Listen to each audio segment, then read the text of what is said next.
Broadcasting from deep within the heartland of free America, where liberty still shines bright.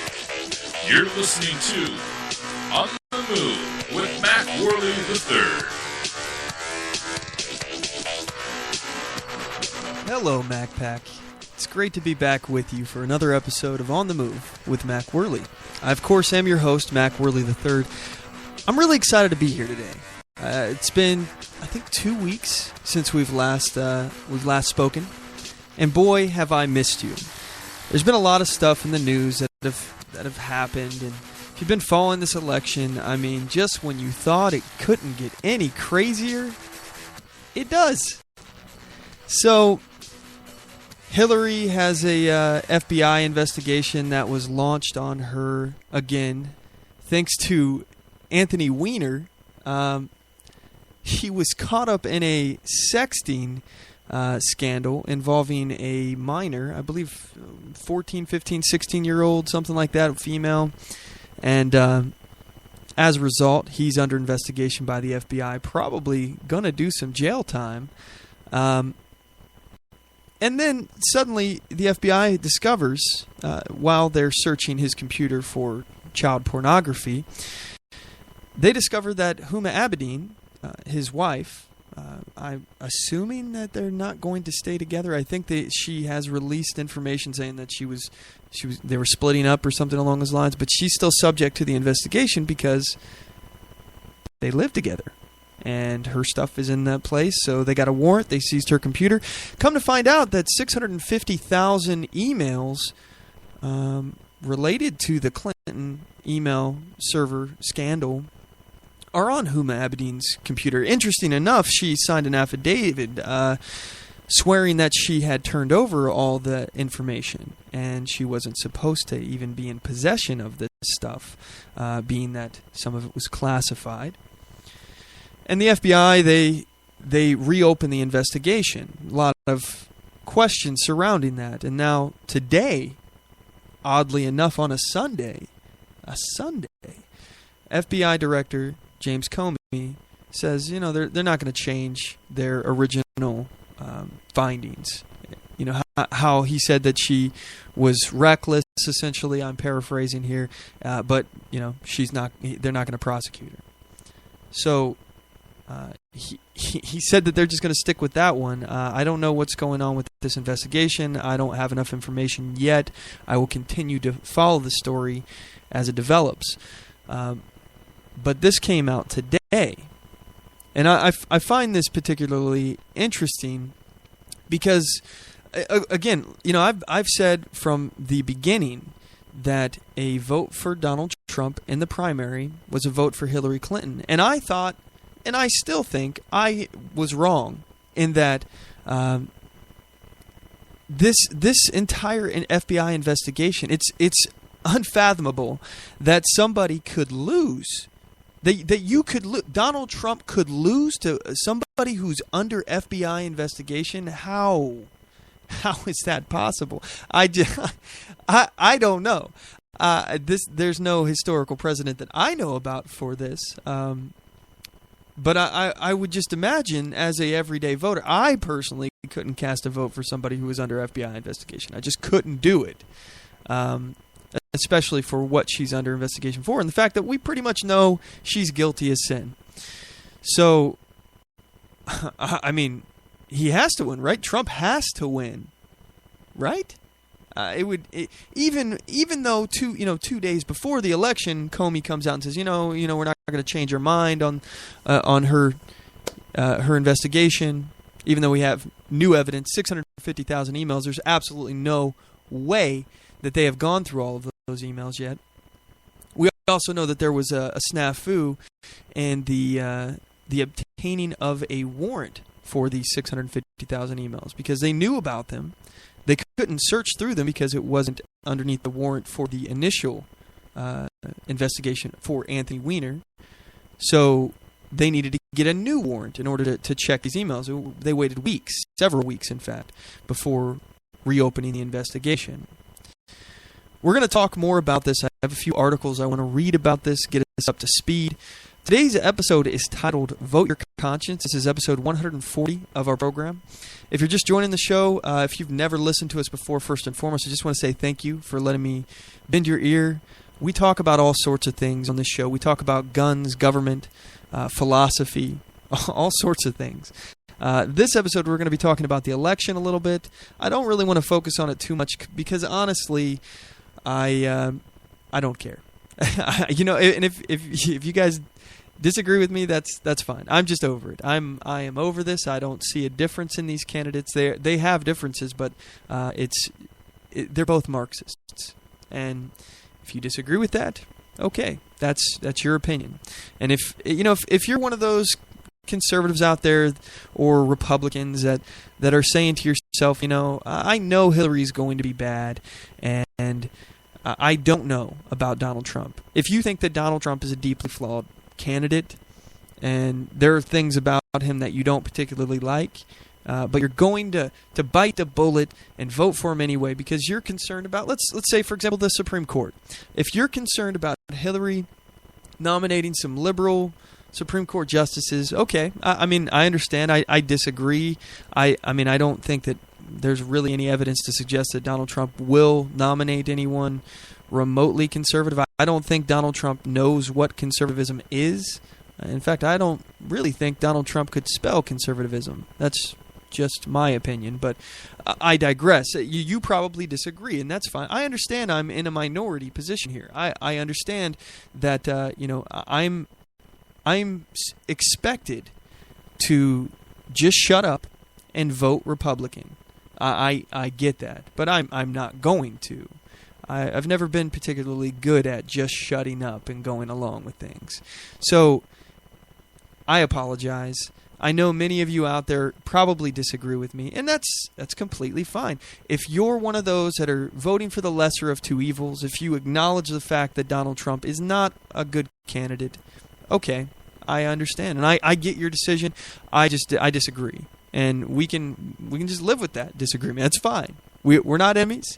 If we're both working towards smaller government, free market solutions rather than big government solutions, then we're on the same team. We may have a difference of opinion in this matter, but more than likely, I think we're on the same side. If you're not a Marxist, if you're not spouting out, redistribution of wealth and central planning of the economy, then we're on the same side. If you're not advocating for those things and you're advocating for the opposite. So, we don't gotta be enemies. I feel like I've beaten this drum quite a bit, but I want to be clear. I don't want us to divide. We are so much stronger, to steal from Hillary. We're so much stronger when we're together, and it's true. And by the way, I'm not a fan of Hillary, FYI. Not voting for her either. I don't vote for Marxists, so I can't do it. I'm not going to do it. I've done it before. Just a FYI. In my youth, I voted for John Kerry. Big mistake. I was convinced by a website called John Kerry is a douchebag, but I'm voting for him anyway.com. I didn't know anything about politics. I just, back then I didn't know much. I was a young dumb liberal, young dumb statist, I suppose. But I didn't know anything. People around me were voting for him, so I thought, hey, whatever, I'll vote for him too. So then I started getting more into politics. I'm looking around at, and trying to figure out where I fit in. And I look at the Republicans, and I'm like, okay, well, McCain, he's a veteran. I disapproved of the war in Iraq. I didn't like the fact that we were there in the first place, but I understood that power vacuums are bad. If we leave there like we did, we're going to create a power vacuum, and something bad is going to fill that void. And also, I felt a little bad about the fact that we had all of these people that lived over there that decided to fight alongside us. And if we pull up stakes, we're basically abandoning these people to the Taliban or worse. That's exactly what happened. But I voted for McCain, even though he's clearly a freaking progressive. I voted for McCain because he was the nominee that the GOP elected. And I just went along with it. I carried water, even though I disagreed with him on many, many policies. And moreover, just to point out, I also didn't understand the policies. I was still learning, and I'm still learning. FYI, I hope you're still learning. Don't think that you're the smartest person in the room everywhere you go. I know I'm not the smartest person in the room. I just try to stay consistent. That's all I'm trying to do. And if I'm inconsistent, it's probably due to a lack of information. And again, I'm trying to gain more information. But you only get that with age, time, age, that kind of stuff. It comes. So I'm not perfect. And FYI, no one is perfect. No one knows everything. No one knows all. This whole concept of hero worshiping, of politicians especially. Politicians are the least, the people that you should least worship. Anybody who craves power should be under your suspicion. You should be suspicious of that person if they actually want to have power over other people. You might want to take that with a grain of salt. That's just my opinion. But so I voted for McCain. I didn't like it. I wasn't happy about it, and I also was still uninformed. And then 4 years later, I voted for Romney. And again, I did it begrudgingly. I had started to understand what a progressive was. And I realized that, because for the longest time, first of all, I thought I was a Democrat when I was young, really young. Then I thought I was a Republican when I was voting for McCain. As I voted for Romney, I started to think that I was a moderate.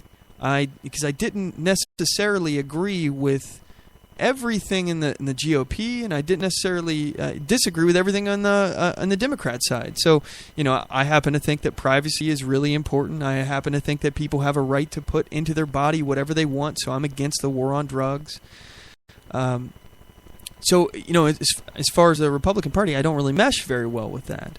So after a while, I started to realize, okay, maybe I'm not a moderate. I discovered the Libertarian Party, and one thing has become crystal clear this year is I don't like parties. I do not approve or endorse of any parties. I am a small L libertarian with some conservative leanings. So, I disagree with libertarians on open borders. I disagree with libertarians on the military, and maybe not necessarily. It depends on the libertarian, because again, it just depends. And I am pro-life, so and I'm not an anarchist. I believe that there is some need for government. I just believe that there is a very limited need. So I find myself in this unique situation because maybe it's not as unique as I think it is, but I find myself this year where I'm not going to vote for anyone in the two major parties. I will not.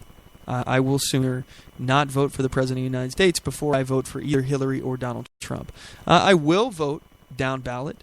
I'm going to vote for candidates that are constitutional. I'm going to vote for candidates that I think will support the Constitution. And as far as the presidency this year, I'm really torn. I've never really been an undecided voter. I knew for a long time that I was, as soon as they nominated Romney, I was like, well, shoot, I'll jump on board. As soon as they nominated McCain, shoot, I'll jump on board.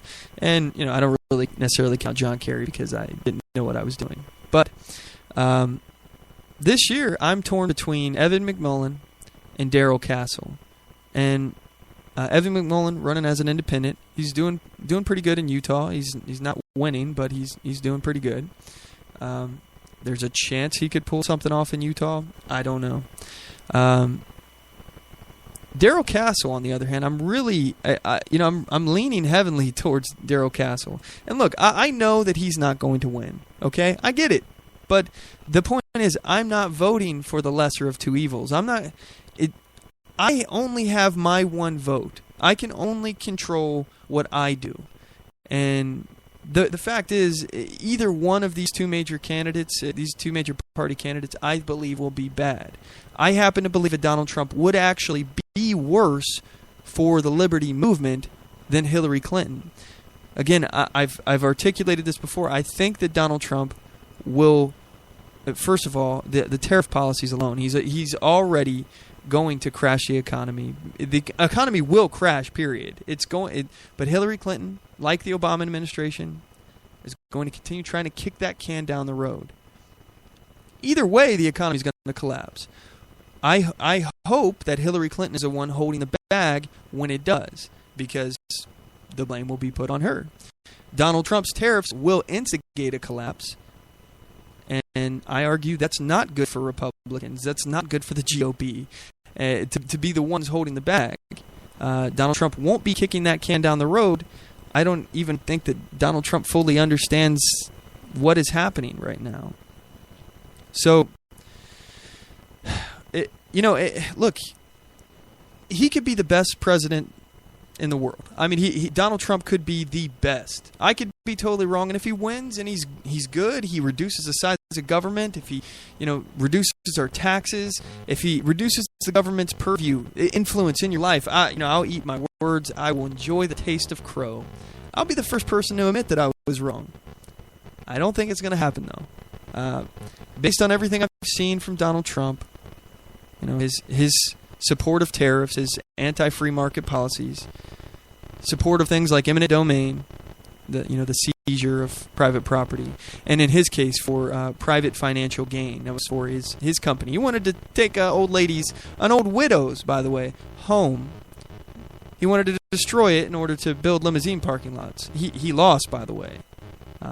He was unsuccessful in that matter, but again, in the fact that he talks about being a crony corporatist, he doesn't use those words because he probably doesn't understand them, but his entire business life has been filled with bribing politicians in order to get business-related favors. This is what he does. He's not an accurate depiction of what capitalism is. In fact, he is the wrong picture that we should be painting and putting in the minds of young millennials out there who are going to be future voters and are going to be necessary in order for us, the liberty movement, to continue, to carry on. What Donald Trump has managed to do is to put a sour taste in many millennials' mouth about capitalism and democracy.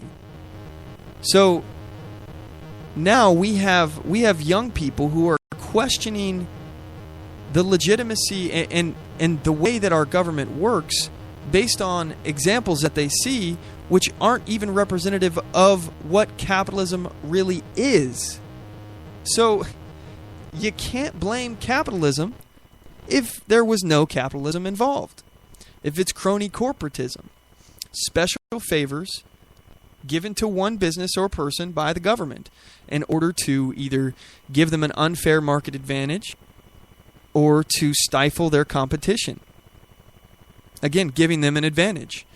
This is you've heard the saying, power corrupts, absolute power corrupts absolutely. This is why the founders opposed centralization of power, because it is a necessary step after the consolidation of power. That power will corrupt, and as it corrupts, the system falls out of control. And you hear Donald Trump talking about this is a rigged system. All you have to do is Google election fraud, and you'll see that it does happen. Election fraud does happen, and it happens frequently enough. And as I've said, the only people that vote when they're dead are Democrats.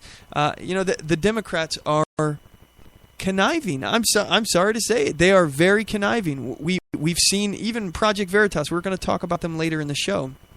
Project Veritas released a video about a year, maybe more ago, about what the Dems were doing down there in Texas. And one of the things they were doing was collecting the voter registration information of the people that they were signing up to or registering to vote. Apparently, and if I'm remembering correctly, this is just one of the many instances that the Democrats are rigging the system. But in that case, they were calling these potential voters, these registered voters, and in some cases, by the way, they were throwing away the Republican voter registrations. But They were collecting information, phone numbers, addresses, all that stuff of the people. This is illegal in the state of Texas, or at least it was during this video. And then they were calling them to remind them to go vote Democrat. So, just so you know, when you call somebody and you notify them, hey, I just want to remind you to go vote, the probability of that person going to vote substantially increases. And then if you call them again and again, it increases again and again. So that's what they were doing. They were calling people with these voter registration lists, which they had illegally obtained, and they were going out trying to get people to vote. Again, this is the get out the vote whole thing for the Democrats. Notice that the Democrats, they love the whole get out the vote thing, rock the vote. Look, I will say right now, if you are uninformed, do not vote. If you don't know what you're voting on, or what the person, or the person who you are voting for, what his policy positions are, if you don't know, if you're uninformed, don't feel bad.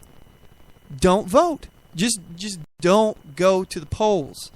You could be literally voting against your own interest and not even know it. So don't vote if you don't know what you're talking about. If you don't know anything about this race, if you don't know anything about the candidates, stay the hell home. Don't vote.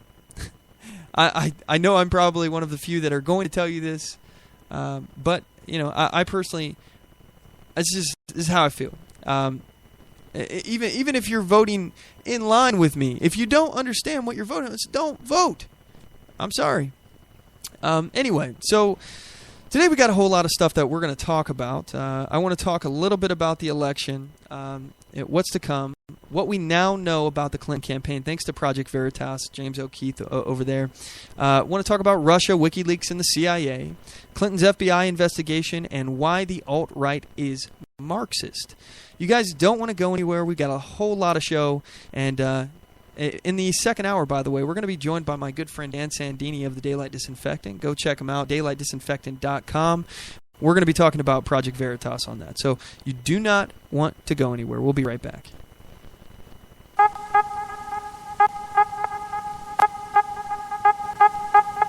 Have you visited the On the Move with Mack Worley store? We've got amazing original design t-shirts, hoodies, cell phone cases, and coffee mugs for sale at OnTheMoveShow.com. Just click the shop link on our homepage.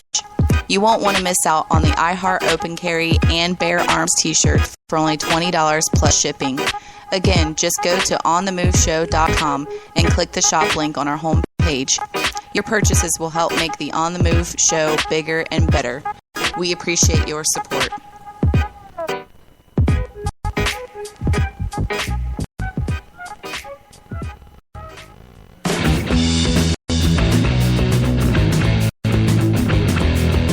Are you an activist who needs affordable flyers or brochures for passing out literature?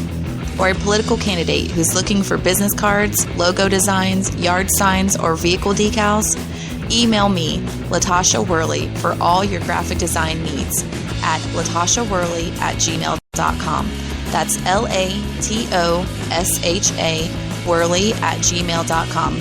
And don't forget to mention On the Move to get a 10% discount on all graphic design services.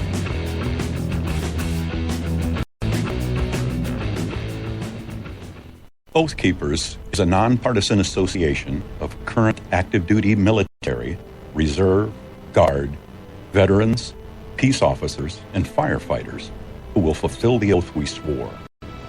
With the support of like-minded citizens who take an oath to stand with us, to support and defend the Constitution against all enemies, foreign and domestic. So help us God.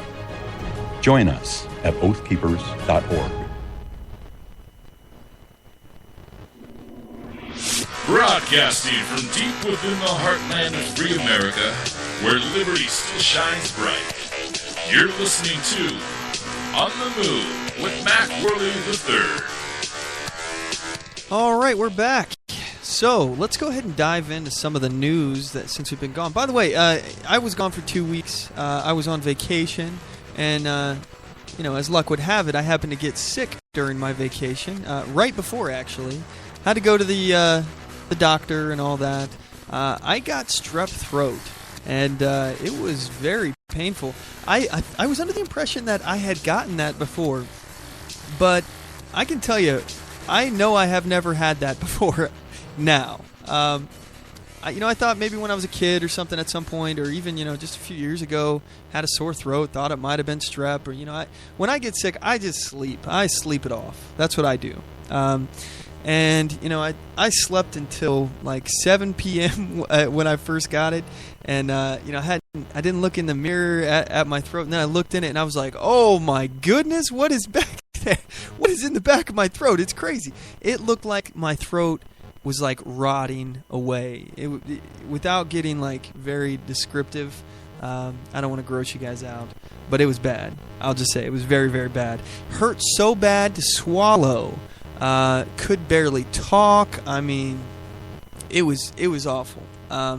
It hurt so bad to swallow that I would have to like put my hands on my face to like brace for impact for the pain that was about to happen every time I swallowed. So luckily I'm over that now. I think I'm still on some antibiotics.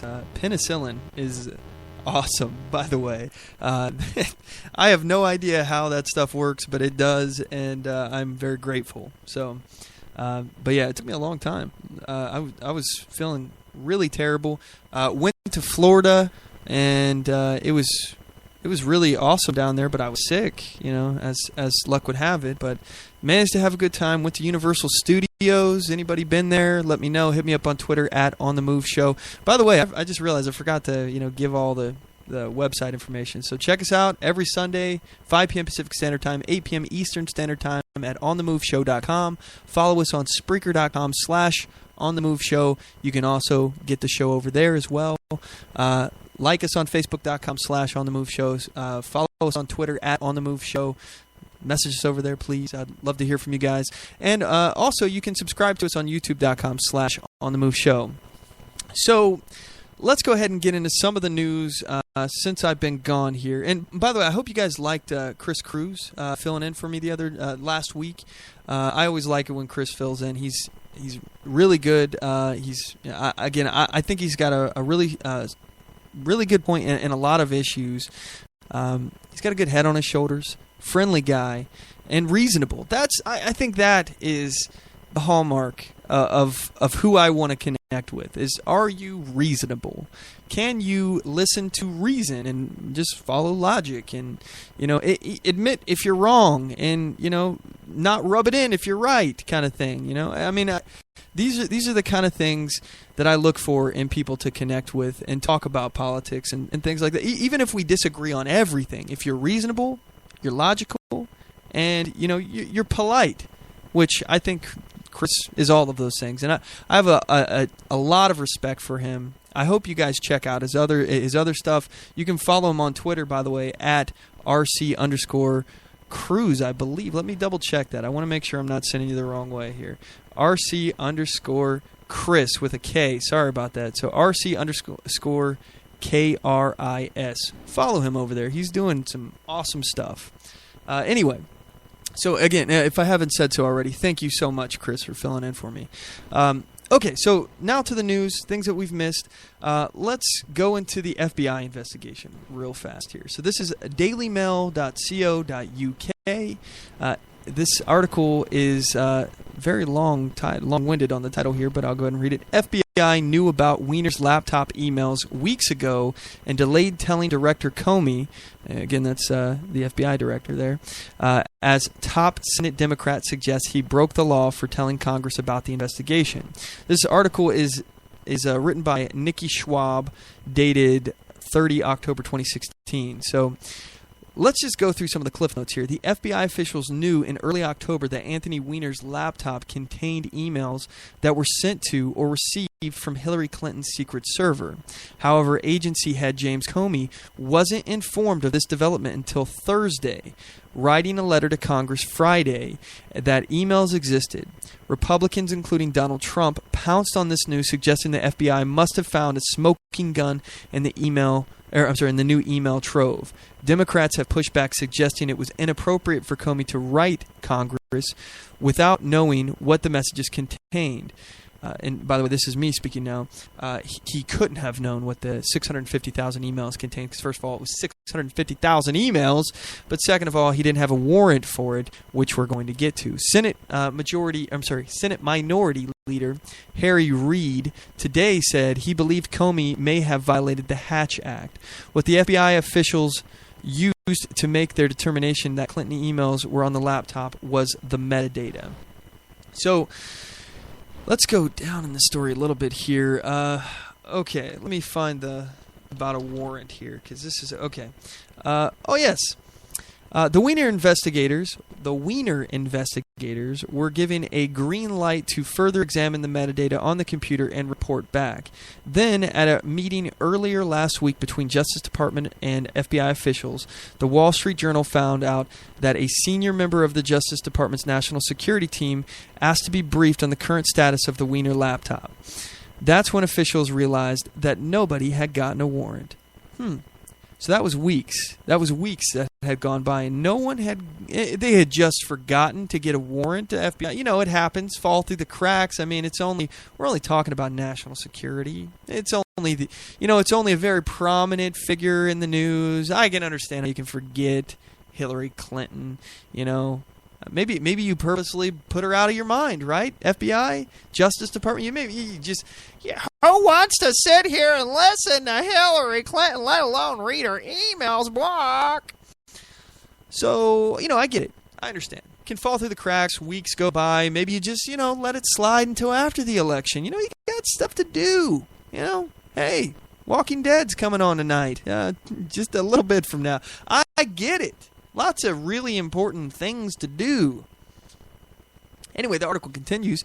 McCabe, this is the second in charge, I believe, over at the FBI, then brought together those who had investigated Clinton's emails and those who were investigating Wiener to see if the contents of the laptop could be useful for those who worked on the original Clinton probe.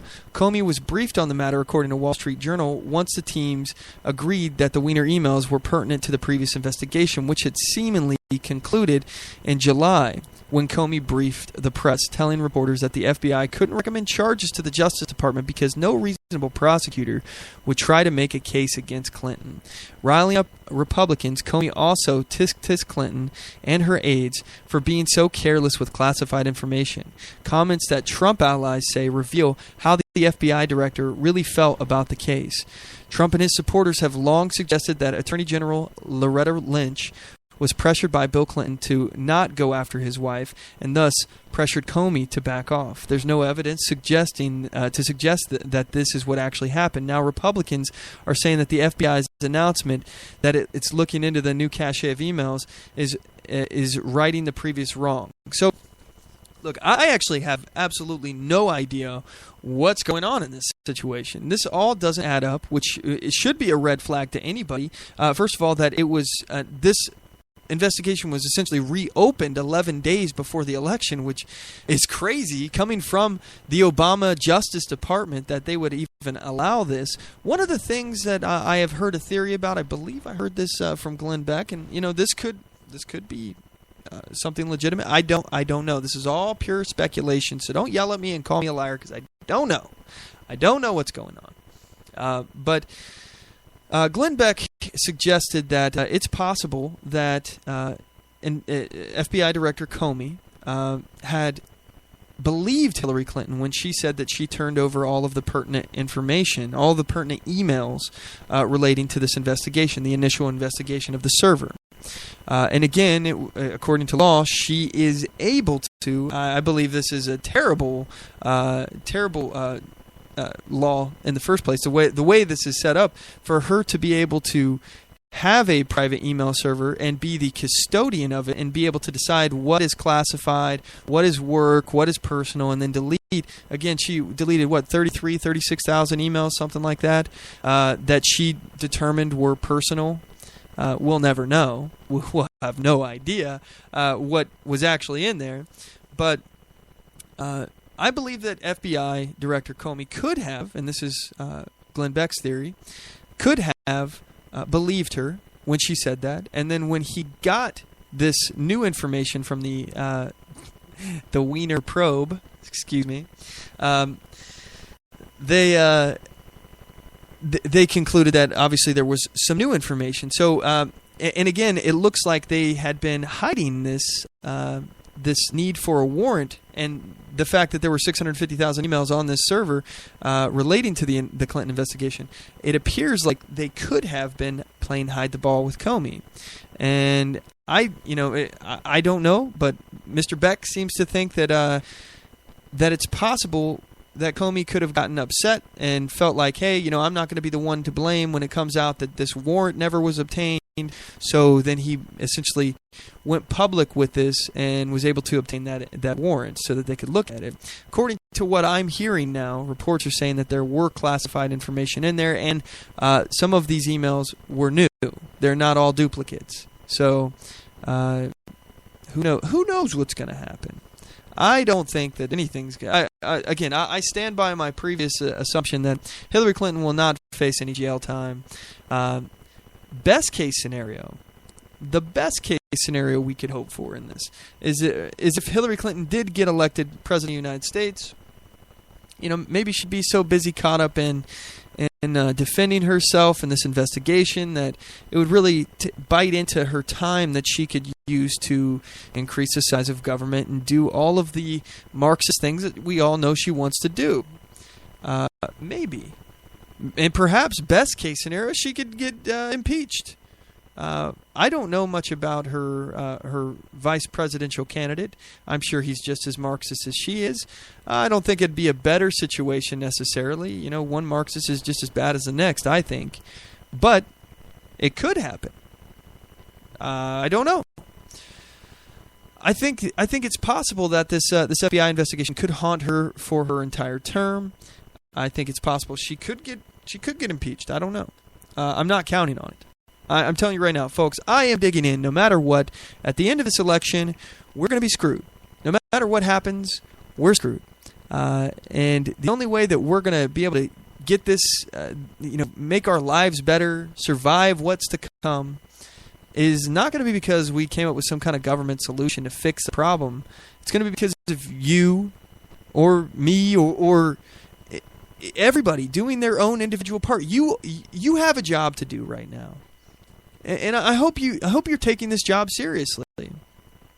I hope you even understand that this is your job. Right now, you need to be finding ways to become more self-sufficient. You need to be preparing for the hardships to come, because they are going to come. We're going to face geopolitical threats. Who knows what's going to happen in Syria? I argue we're going to have boots on the ground. It's going to put us in a direct military conflict with Russia. Potential terrorist attacks. We got more coming, by the way. I've already been looking at an article today about how ISIS is apparently calling for the slaughter of Americans on Election Day. So great, perfect. That's just wonderful. So we've got that. We've got the economic collapse that is coming. There is no doubt in my mind that it is happening within the next presidency. I don't see how we can continue to kick the can down the road. The stock market has been tanking. We have more than 90 million Americans who are unemployed.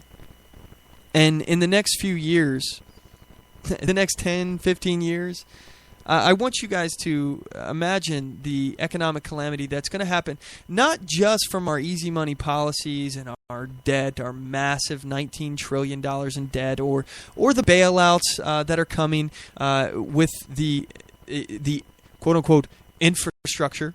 All right, Donald Trump talking about, by the way, like $1 trillion stimulus package. They're essentially bailouts. They're just dumping money out into the economy. Just printing money. Hey, no big deal.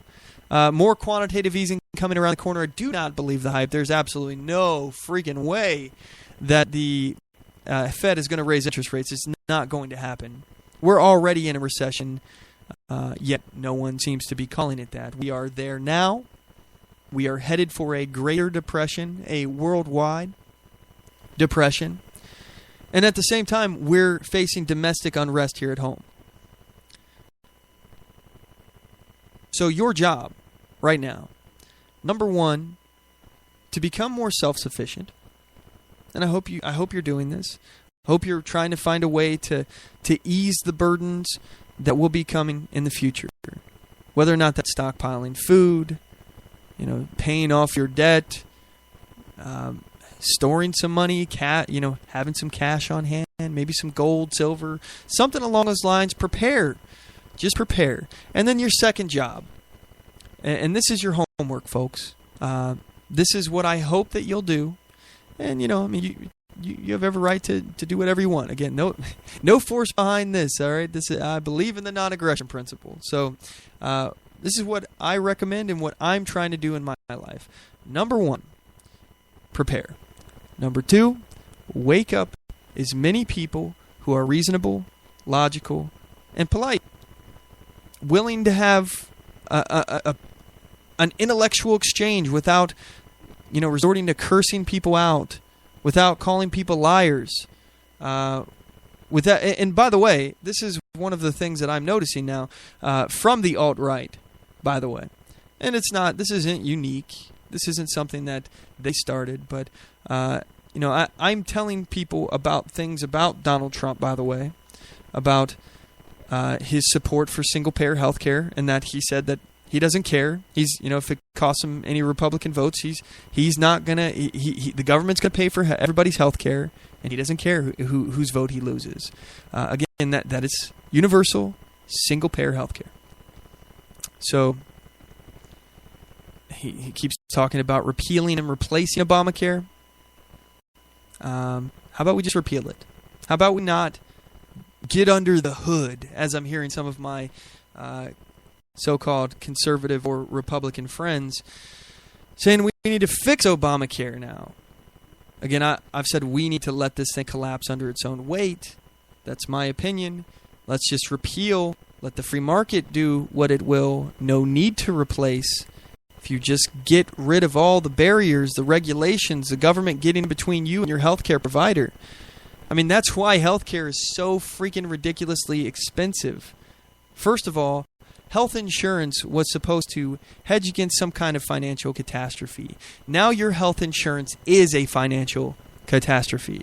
And if it's a racket built upon a racket, because of the way Obamacare works now, you're forced to buy a product, and if you don't buy it, you're penalized. That's terrible in and of itself, and that is actually causing these prices to rise because, again, people don't want to do this. If this was a good idea, people would do it. The millennials know many of these people are just paying the penalty because they can't afford to buy the health insurance. So now, because you can't afford to buy health insurance, you're taxed or penalized, depending on if the Supreme Court is the one trying to tell you what you're doing.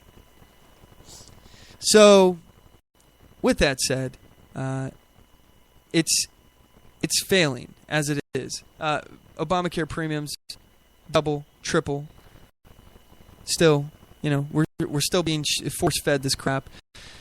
And then, insurance in and of itself, let's just point out that if insurance was deregulated and a lot of the medical field was deregulated, the government was out of your way, medical expenses itself wouldn't cost that much.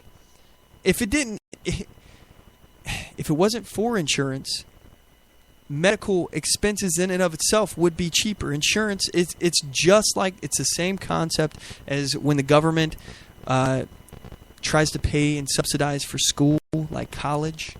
All right. First of all, it causes the cost to increase because they know they can charge more. So in the case of healthcare insurance, they know that you have insurance, so the prices are going to go up. And this is excluding Obamacare. This is just the concept of insurance.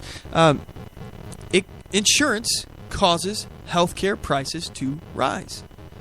So if the government was out of the way, everything was equal, you could compete across state lines, the medical expenses would be a hell of a lot cheaper. We would have far more innovation, especially if we didn't have things like the FDA stifling innovation in the medical field, preventing people from having access to medications that could potentially save their life from a terminal illness. But yet, no, it's potentially too dangerous. We don't know. It's too dangerous. We're not going to allow the person to do their own research or take their own risks. We're just going to say you can't have it. That's what the FDA kills people. The FDA kills people. Again, your job is to become more independent, more financially independent, more prepped for what is to come. And number 2, to wake people up. Again, wake people up. Talk to people about politics who are reasonable. Talk to people who are logical. And talk to people who aren't just going to be a jerk and throw swords for no reason. If look, also open your mind. Don't assume that you're the smartest person in the room. I'm not. I'm a deeply flawed person, and I have a lot to learn. So don't hero worship me either, because I'm nobody's hero. So let's go back to the Clinton email probe here. What we got today. This is released on theblaze.com. This is an article written 5 hours ago, written by Chris Enol. FBI Director Comey just sent Congress another letter about their criminal investigation into Clinton. In a letter sent to members of Congress Sunday afternoon, FBI Director James Comey said the FBI was not changing the conclusion into their criminal probe of former Secretary of State Hillary Clinton and her use of a private email server while at the State Department. Representative Jason Chaffetz, he's a Republican from California, who heads up the House Committee on Oversight and Government Reform, broke the news shortly before 3:30 p.m. Eastern Standard Time. His tweet said, FBI Director just informed us based on our review, we have not changed our conclusions that we expressed in July with respect to Secretary Clinton. So, I find this particularly interesting because he did this 11 days before the election. Now it's 2 days before the election on a Sunday, by the way, buried in the middle of a weekend news cycle. Very interesting that he would choose that day. But more importantly, it's interesting that they could even come to the conclusion within, 9 days? 9 days, we believe that the FBI was able to review 650,000 emails and to come to this conclusion. How long does it take for the FBI to do that? I don't know. I'm just asking. Do you believe that the FBI has actually read 650,000 emails and determined that there was no wrongdoing on the part of Hillary Clinton? Okay.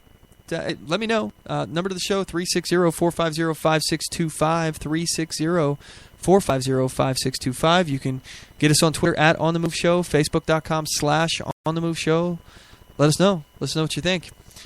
All right, so moving on to the next topic here. This is a Zero Hedge article, ZeroHedge.com. ISIS calls for slaughter of Americans on Election Day, one day after U.S. intelligence sources warned that al-Qaeda may be preparing for potential terrorist attacks in New York, Texas, and Virginia. On Saturday, the Islamic State called for the, quote, slaughter, unquote, of U.S. voters on Election Day and demanded that Muslims not participate in the democratic process because there is no difference between the Republican and Democratic parties in their policies against Islam and Muslims. Ritz Katz, director of terrorist monitoring group SITE, Site Intelligence Group, said Saturday on Twitter that the threats appear in an essay carried by the Islamic State's Al-Hayat Media Center that declares militants have come to slaughter you and smash your ballot boxes. So, series of tweets.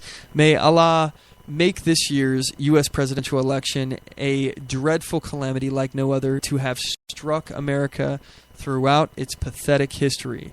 The 7-page manifesto entitled The Murtad Vote read, Murtad is an apostate who turns his back on Islam. The essay, which uses lengthy religious arguments in an effort to justify such attacks, also declares there is no difference between Republican and Democratic parties and their policies against Islam and Muslims. I already said that again here. So the article, this is the article talking here. So it's not just Putin who is seeking to disrupt the U.S. presidential election. The full essay in English includes a photograph of Republican presidential nominee Donald Trump, Democratic vice presidential nominee Tim Kaine, as well as a photo of Kiz Khan, I think, the father of a Muslim U.S. soldier killed in combat, holding a copy of the U.S. Constitution during his dramatic speech at the Democratic National Convention. Meanwhile, federal authorities are reviewing information about the above-mentioned potential interest by al-Qaeda to conduct attacks in the U.S. on the eve of Tuesday's elections. Several federal and state law enforcement officials said Friday the credibility of the threat, which identified New York, Virginia, and Texas as location, has not been established, one official told USA Today. Beyond the general locations, there was no specific information on the possible form or targets of attacks, said the official. The counterterrorism and homeland security communities remain vigilant and well-postured to defend against attacks here in the United States, the FBI said in a statement. So, first and foremost, let me just warn you, be very careful, be very observant. I'm not saying if you see something, say something, because I think that's very Orwellian, but I will just say, might be a good idea to be armed. Just throwing it out there. If you're able, legally, to carry a firearm, might be a good idea to carry a firearm on Election Day. Throwing it out there. Just throwing it out. If you don't like it, you can throw it right back. Anyway, so, yeah, here's some interesting stuff. Let's see. So, I had some comments about my assertion that WikiLeaks and Russia are, at a minimum, loosely linked, and at a maximum, coordinating with this leaked information. I believe that Russia is hacking and giving the information to WikiLeaks. I believe WikiLeaks to be an arm of the Russian propaganda machine. Now, granted, some of the information they've released is very important. I think that it's enlightening to know what is happening inside the DNC. But make no mistake that we have no idea if all of the information is correct. Some of the information might be correct and probably is correct. But again, I look at everything coming from WikiLeaks right now the same way I do everything coming from RT. It's a propaganda arm of the Russian government, and it's intended to stir a specific narrative. So, look, I've had some people say, "Oh, they're not behind that. There's no way WikiLeaks is behind that." So I'm going to read an article here, and you can surmise what you wish. All right. Again, I don't know. I have a pretty good inkling as to the fact that it's Russia. Again, I can only go off of sources. I wasn't there. I'm not standing behind Russians there. But let's go through what we do know. This is thedailybeast.com. The article is titled "Cybersecurity Expert Proof Russia Behind DNC Podesta Hacks." So they start asking some questions to this expert here. And let's see if I can find his name here. Eric Cheen, a leading cybersecurity expert at Symantec, discusses Showtime documentary 0 Days, how he uncovered the Stuxnet cyber attack on Iran, the election hacks, and much more. This article was written by Marlo Stern, dated the 5th of November.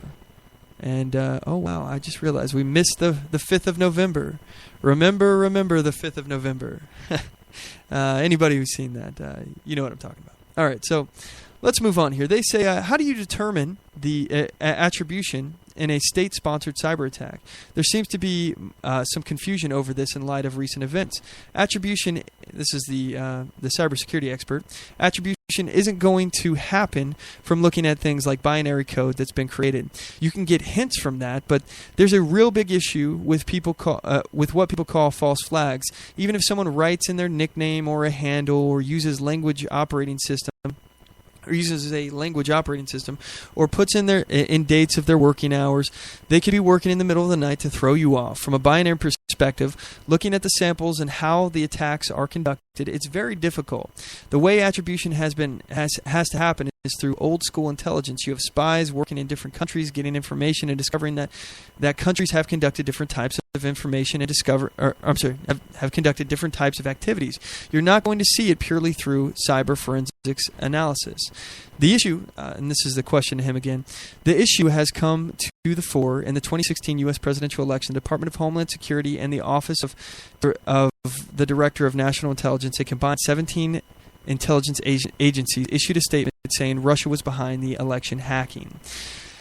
The expert goes on. He says, it is pretty clear, judging by the indicators of compromise, IOC, the binaries that were used to hack the DNC, as well as the Podesta's emails, as well as some other Democratic campaign folks, those IOCs, again, that's indicators of compromise, match binaries and also infrastructure that was used in the attacks that were previously recorded by others as having Russian origin. That much we can confirm. So if you believe other people's preliminary government's attribution that those previous attacks were Russian, then these attacks are definitely connected. We're talking about the same binaries, the same tools, and the same infrastructure. They ask him again, I understand you and your firm have spent significant time analyzing the DNC and Podesta hacks. What groups are responsible and how did you determine attribution? The expert continues, we've analyzed the tools, the binaries, and the infrastructure that was used in the attack. And from that, we can confirm that it's connected to a group that has two names. One is Sophacy, or Cozy Bear, and the Dukes, which is also known as Fancy Bear. From the binary analysis point of view, I can tell you that the activities of these attackers have been during Russian working hours, either centered on UTC +3 or UTC +4, that's a time zone. They don't work Russian holidays. They work Monday to Friday. There are language identifiers inside that are Russian. When you look at all the victim profiles, they would be in the interest to the Russian nation state. So all of that stuff fits the profile. Now, could all those things be false flags? Sure. Other government entities obviously have come out and said it is Russia, it is the Russian state, and the binary forensics would definitely match that. Can you point to any other attacks conducted by the same groups, Sophacy and the Dukes? The expert continues here. He says, there was another attack that happened in the Ukraine. Remember, we spoke about this on the air when this happened. So in December, in the Ukraine, all the power went out to about 260,000 households or customers. They basically infiltrated the power company, got access to the machines that controlled the power. They flipped the computer switches off and shut down the power. They then began to wipe all the machines and devices, overwriting the hard drives and trashing the machines so that they couldn't be started up again, or so that the switches couldn't come on again. Ukrainians were able to get the power back on after 6 hours by switching to manual mode. They went off their computer monitor mode and physically flipped the switches to bring the power back on. What's interesting about this case is the fact that they were more behind technologically, or that the fact that they were more behind technologically actually helped them. Something very similar could happen in the U.S., and we're much more beholden to computer infrastructure here. So our ability to switch to manual mode here would be much more difficult. They ask him, is there a linkage between the DNC and Podesta hacks and the 2014 State Department hacks that were also believed to be carried out by Russia? The expert continues, yeah, these are being conducted by the same groups. We know that from the IOCs. Again, the IOCs, what was that called again here? The indicators of compromise. So we're able to determine that that's the same group by looking at the tools they use and the infrastructure they use. The New York Times recently ran a story that concluded, while signs point to Russia and the DNC Podesta hacks, the Russians only wish to cause chaos and disrupt the political process in America and not elect Trump. It seems like all the attacks are being carried out against the Democrats and Hillary Clinton. So then how can you reach the conclusion that Russians aren't trying to elect Trump? Expert continues, many of these attacks were happening prior to the nomination of Trump. Based on that theory, people believe that there was a general plan for disruption, and it may be the case now that the easiest and best way to do so is in the manner you speak. But these attacks did not just start happening post-Trump's nomination. So in that sense, there is a feeling that it is not very Trump-specific activity versus an election disruption activity. This is the easiest way for them to disrupt the election. So, anyway, I believe that Russia is connected with WikiLeaks. This is my assumption. Again, I assume this because we have 17 agencies within our own government saying so. You can question that. You could even go into conspiracy theory, saying that maybe it's the CIA that's doing the hacks. We're hacking ourselves, and we're just trying to blame it on Russia so we can get into a conflict with Russia, and it helps the Democrats and it helps discredit WikiLeaks. Okay, I mean you can make that correlation. Okay, I don't see the evidence on that, but that's part of the conspiracy theory. If you can prove a conspiracy theory, then it's not a very good one. If you can easily prove or disprove it, then it's not conspiracy. It's not a theory anymore. It's a fact. So, okay. I prefer to deal in facts. I don't know. I don't like to speculate. I'm speculating now, only because this is what I'm being fed. It could be lies. This could be propaganda from our own government. It very well could be. You hear it first here, me admitting that. I have no idea. I do think that Russia is a bad actor. I do believe that they are not our friends, and I do believe that they want to put the old Soviet Union back together. I have a pretty good idea of who Putin is based on my research of him. He's first of all, a very smart guy, former KGB, managed to work his way up to the top of a criminal cartel known as the Russian government. I mean, and that's exactly what it is. It is a kleptocracy that, again, steals the wealth of its people and uses force against them. And it's essentially the Russian mafia. It is the Russian mafia. not essentially. It is. It is the Russian mafia. So they're not good actors. But again, I don't think that I don't want to go to war with them. Not what I'm about. I don't want to fight over Syria with them. Again, my whole philosophy on this has been let's become energy independent, unregulate our energy sector, and let's get away from foreign oil dependency. And that once that happens, it doesn't matter what power vacuums are created, because it won't hurt us anymore. We can leave the Middle East if we want. Let Russia take the Middle East at that point if they want it. If they want it so bad, if ISIS wants it, okay, look, I don't see anything wrong with bombing the living crap out of ISIS in any opportunity we see. If they have a headquarter building, boom, blow it up. They got something with wheels on it, boom, blow it up. I'm fine with that. I think we should be isolating them and blowing them to all hell. But I don't think that we would need to worry so much about ISIS if we were energy independent, and we wouldn't have to worry so much about the destabilization in the Middle East if we were energy independent. But I digress. We're going to cut to a commercial break. When we come back, we're going to be on with Dan Sandini of the Daylight Disinfectant. I'm really excited to have him on the show. You guys don't want to go anywhere.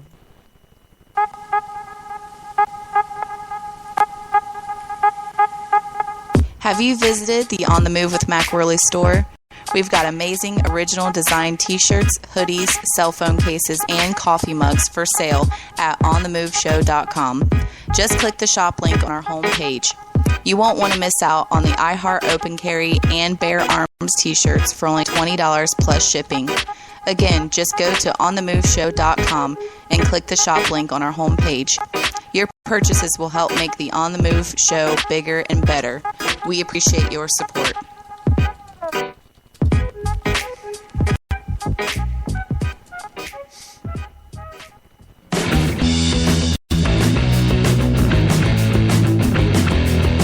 Are you an activist who needs affordable flyers or brochures for passing out literature?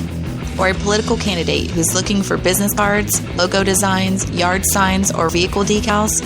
Email me, Latasha Worley, for all your graphic design needs at latashaworley@gmail.com. That's LATOSHA Worley@gmail.com. And don't forget to mention On the Move to get a 10% discount on all graphic design services.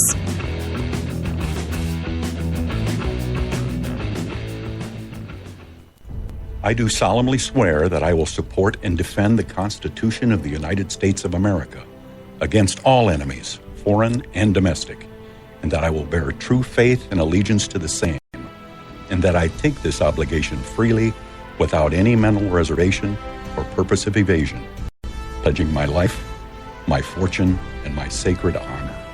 So help me God. Join us at oathkeepers.org.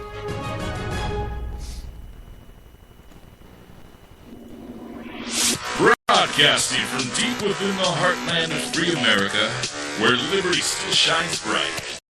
You're listening to On the Move with Mack Worley III. Hello, MacPack. We are in the second hour. If you're just joining us, I really appreciate you tuning in. I'm really excited to bring Dan Sandini on the line here. Dan is with the DaylightDisinfectant.com. He's my good friend and a friend of the show. Thanks for joining us again, Dan.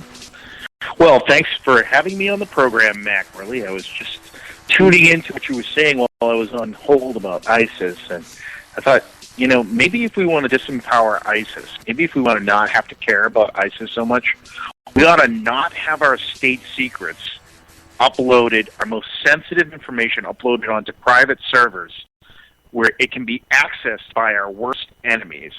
And I was just thinking as I was listening to that, and you know, I know that, you know, you held some pretty sensitive positions when you were with the military, and a lot of your listeners may not know it, but I worked with the military my entire career, have tremendous respect for the military, and just, you know, used to guard my clearance with a sacred honor, not only from the fact that I knew that I was protecting, you know, Americans and the military, but, you know, also from a self-preservation point of view. I don't want to go to Leavenworth, you know, I don't know about you. Yeah. And if any of us did what she did, you know, what the Hilderbees did, we would be in jail, Mac. We would be, you know, they would have, you know, the FBI wouldn't invite you in for a polite conversation. You know, they show up at the door with boxes.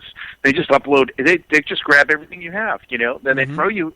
They'll throw you in there and then let you argue it out. You know, I mean, she emailed classified information. This is not a conjecture now. It's in the Wikileaks. She emailed classified documents to Chelsea Clinton. You got to be freaking kidding me. She gave access to those documents. Huma Abedin, you know, had access to stuff after she relinquished her clearance. You know, if they rifled through your filing cabinet and they found a secret document after you had signed your termination papers, we'd be in jail. Yeah. I'm not sure whether people who don't, and you know, I know a lot of your listeners, you know, are ex-military, so they have an appreciation for this, but you know, I think a lot of people out there have never held a clearance and just don't know what it is, you know what I mean? But you sign your life away. You know, it's great that you can take these jobs. For me as a contractor, you know, it's well compensated for my services. And, you know, I'm an expert in my field, and, you know, it was great having that job and working that. But with that clearance comes amazing responsibility. We hold the lives of people who are engaged in covert activities all over the world, you know, and if we say the wrong thing to the wrong person at the wrong time, well, woe be it to us, because A, we go to jail, and B, we might end up getting somebody killed. Worse than that, you know, it's like it deserved to be in jail. You know, somebody died. Yeah, and I mean, anyway. Hillary Clinton, it wasn't just classified information. It was, you know, secret, top secret, and even, what was the one, it's special access, I believe, the one, it's above top secret. She had, the compartmentalized stuff, yeah. She had that on her server as well. So, I mean, look, if you and I did this, we would be sitting in a cell in Fort Leavenworth, you know, singing, you know, 99 bottles of beer on the wall and all that stuff, and this is what would happen to you or me. But, you know, you've heard of too big to fail. She's too big to jail. You can't arrest Hillary Clinton because it's all interconnected with the Obama administration, and we now know, thanks to the leaked emails, that Obama did have communications with Hillary Clinton on her private email server, and he denied that he even knew about it at the beginning. Now we know he did.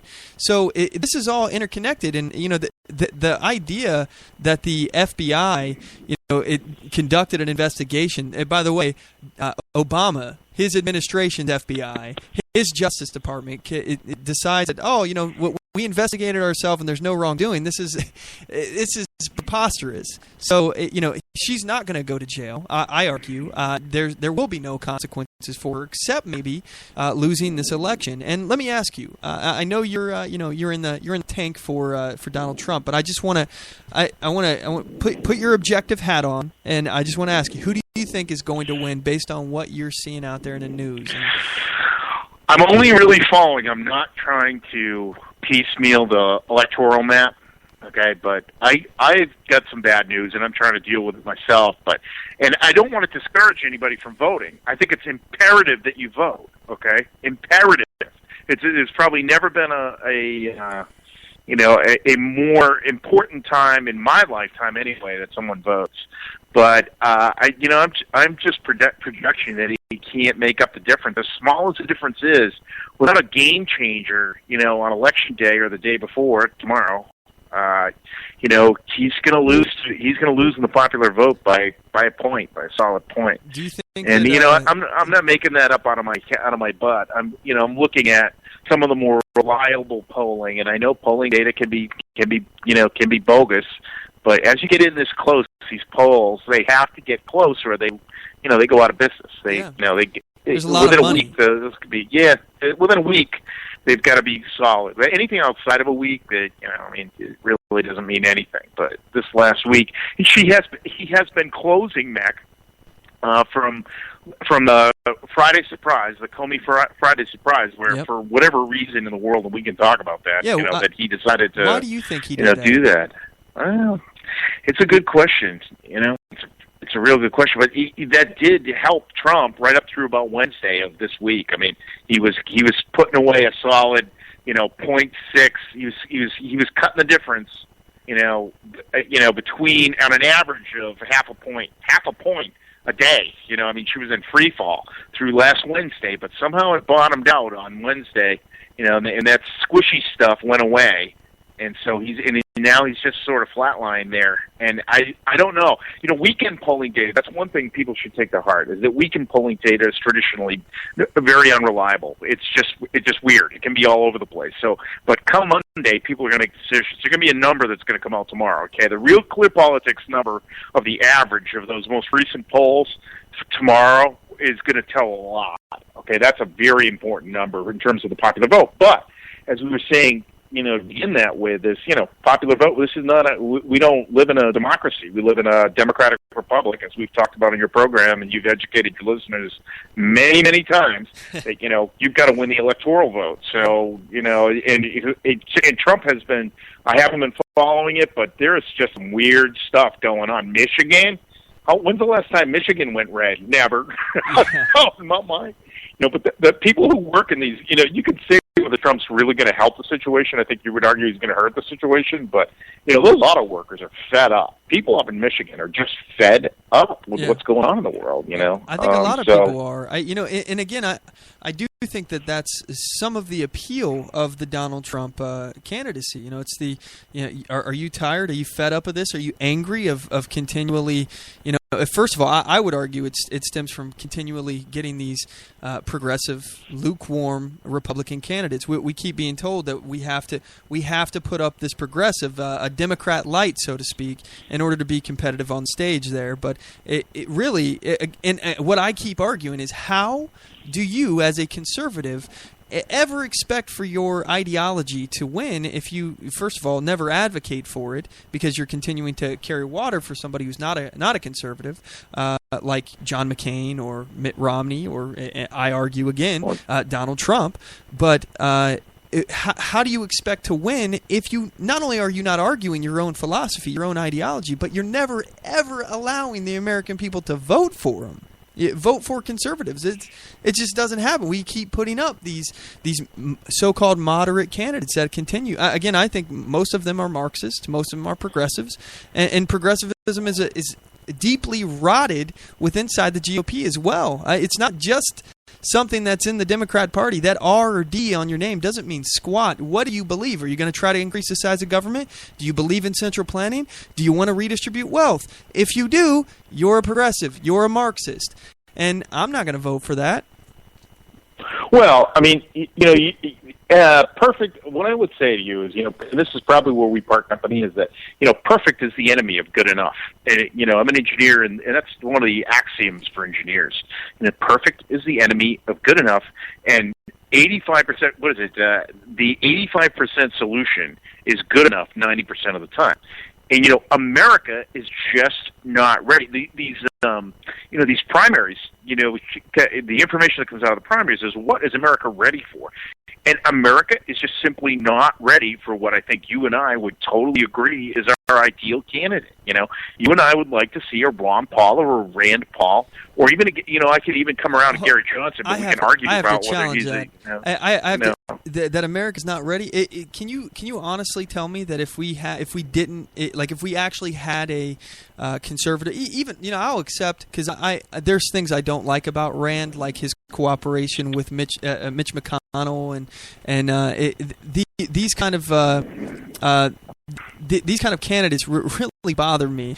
I think it was Mitch McConnell, if I remember. Yeah, it was Mitch McConnell. Okay, so he endorsed Mitch McConnell in order to get Mitch McConnell's endorsement, and to basically cozy up to the establishment. Endorsed Donald Trump too. Again, so, there you go. This is my point. So these are things that I don't like about Rand, but I would even accept Rand. I could vote for Rand. He's one of the few that I could vote for, and I believe that if Rand Paul was running right now in the GOP against Hillary Clinton, it would be a landslide victory. This is what I argue. Again, there's no way we could really know that, so we could play the what-if game, but this is my opinion. I just think that people are hungry for this, but we're never given it for a meal. We continue to get the slop of progressivism every time when we got steaks that we could be offering up that people are hungry to devour. And again, look, if we were losing because people just don't like conservative ideas, people don't like libertarianism, people don't like the free market, or they don't agree with our ideas,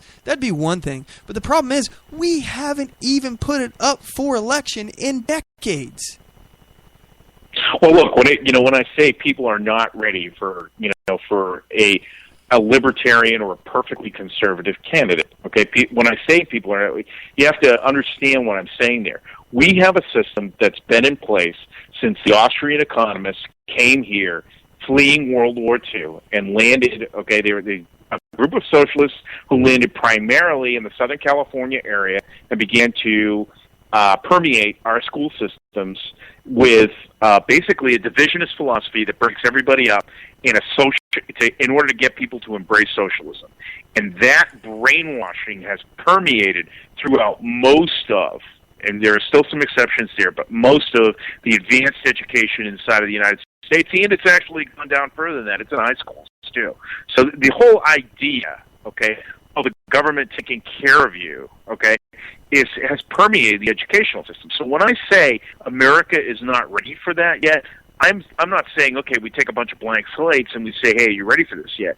You're taking a group of people who have been brainwashed, okay, into thinking that the answer is bigger government, okay, and even if you take it to its extreme, totalitarian government.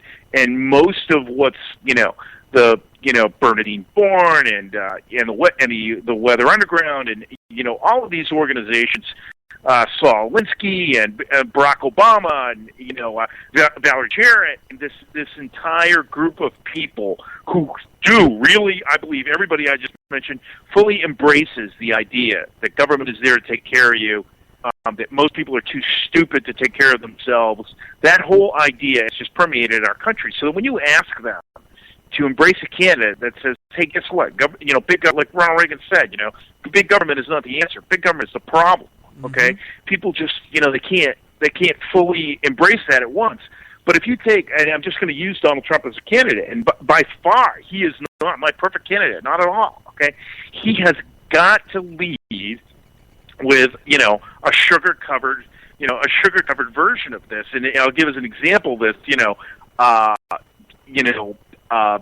child care expenses are fully deductible. Okay, he'll lead Molina out there. Okay, with that. Okay, and let some people look at that and go, hey, yeah, that's something in my pocket. That's a real pain in the butt to me. I really need that to take care of me. Or health care. Okay, given our druthers, right? Given your or my druthers, right? The government. What the heck is the government doing involved in that anyway? Okay, you can have charities take care of the people dying in the streets, right? Mm-hmm. Aside from that, you buy your own. You know what I mean? And it comes out of your own blood and sweat. Okay, but most people are under the perception that they need the government to take care of them, okay, in those ways, and so Donald Trump is not the perfect candidate. You could put things on the positive side, like you could say, okay, he's going to protect the Second Amendment, even though in the past he has definitely made some statements. Anyway, he's never been a politician, so we've never seen him vote on anything. Okay, but he's definitely made some anti-gun statements in his past life, okay?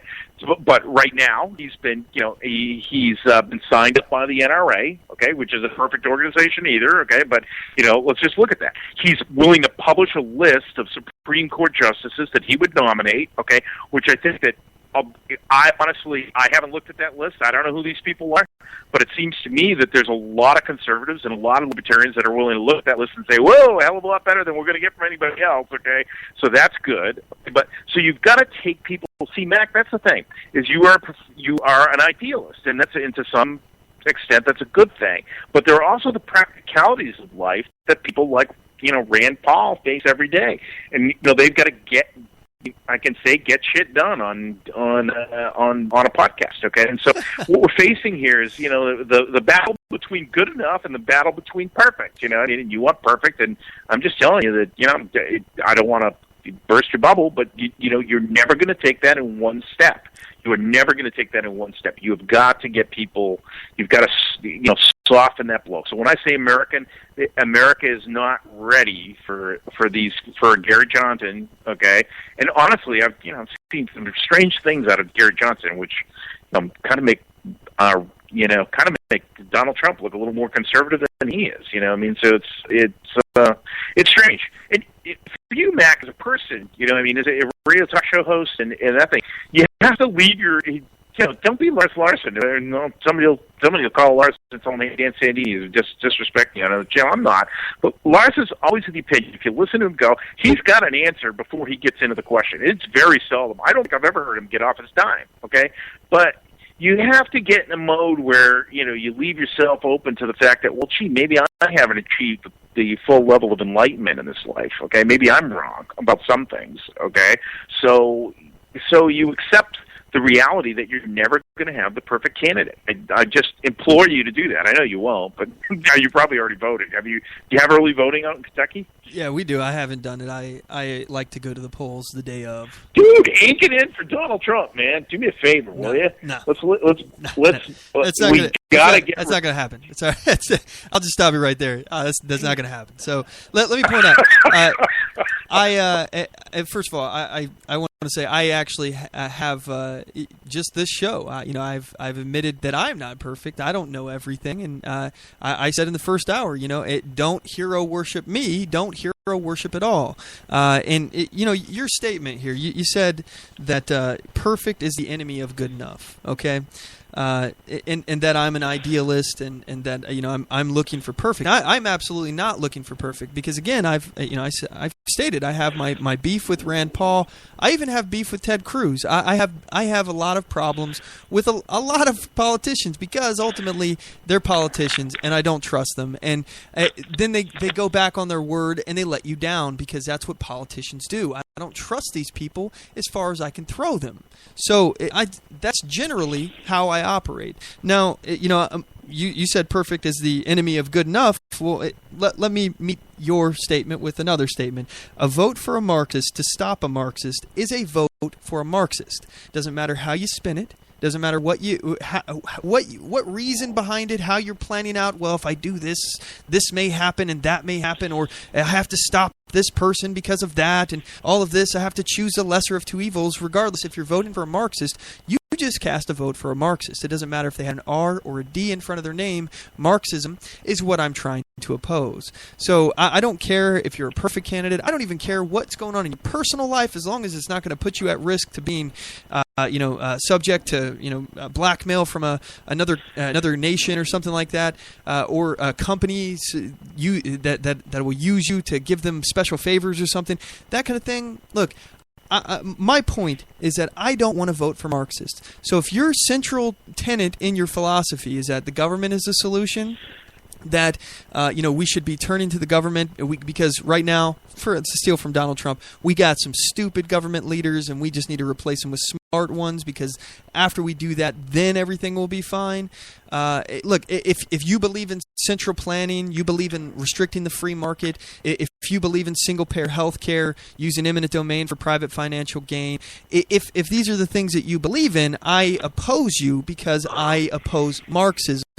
It doesn't mean I hate you. It doesn't mean I think you're a bad person, although I think, it's an immoral philosophy, so you guys can make your own conclusions. But, central planning and redistribution of wealth are the core tenets of Marxism, and I oppose Marxism. I cannot, under any circumstance, in good conscience, vote for a Marxist. So I won't. And it's not about being perfect. You can be a completely imperfect candidate. And by the way, I have to say, Dan, I have a whole lot of respect for you just for the sheer fact that you admit that Donald Trump is not a perfect candidate. And no, way not. Again, no. This is why I have a whole lot of respect for you because look, you understand that Donald Trump isn't necessarily conservative, and I think from what I understand, you're voting for him because he's a Republican candidate, and we have to stop Hillary Clinton, which I agree we do have to stop her, but I just don't see how. First of all, Donald Trump is a good option to do that, and let's also point out you mentioned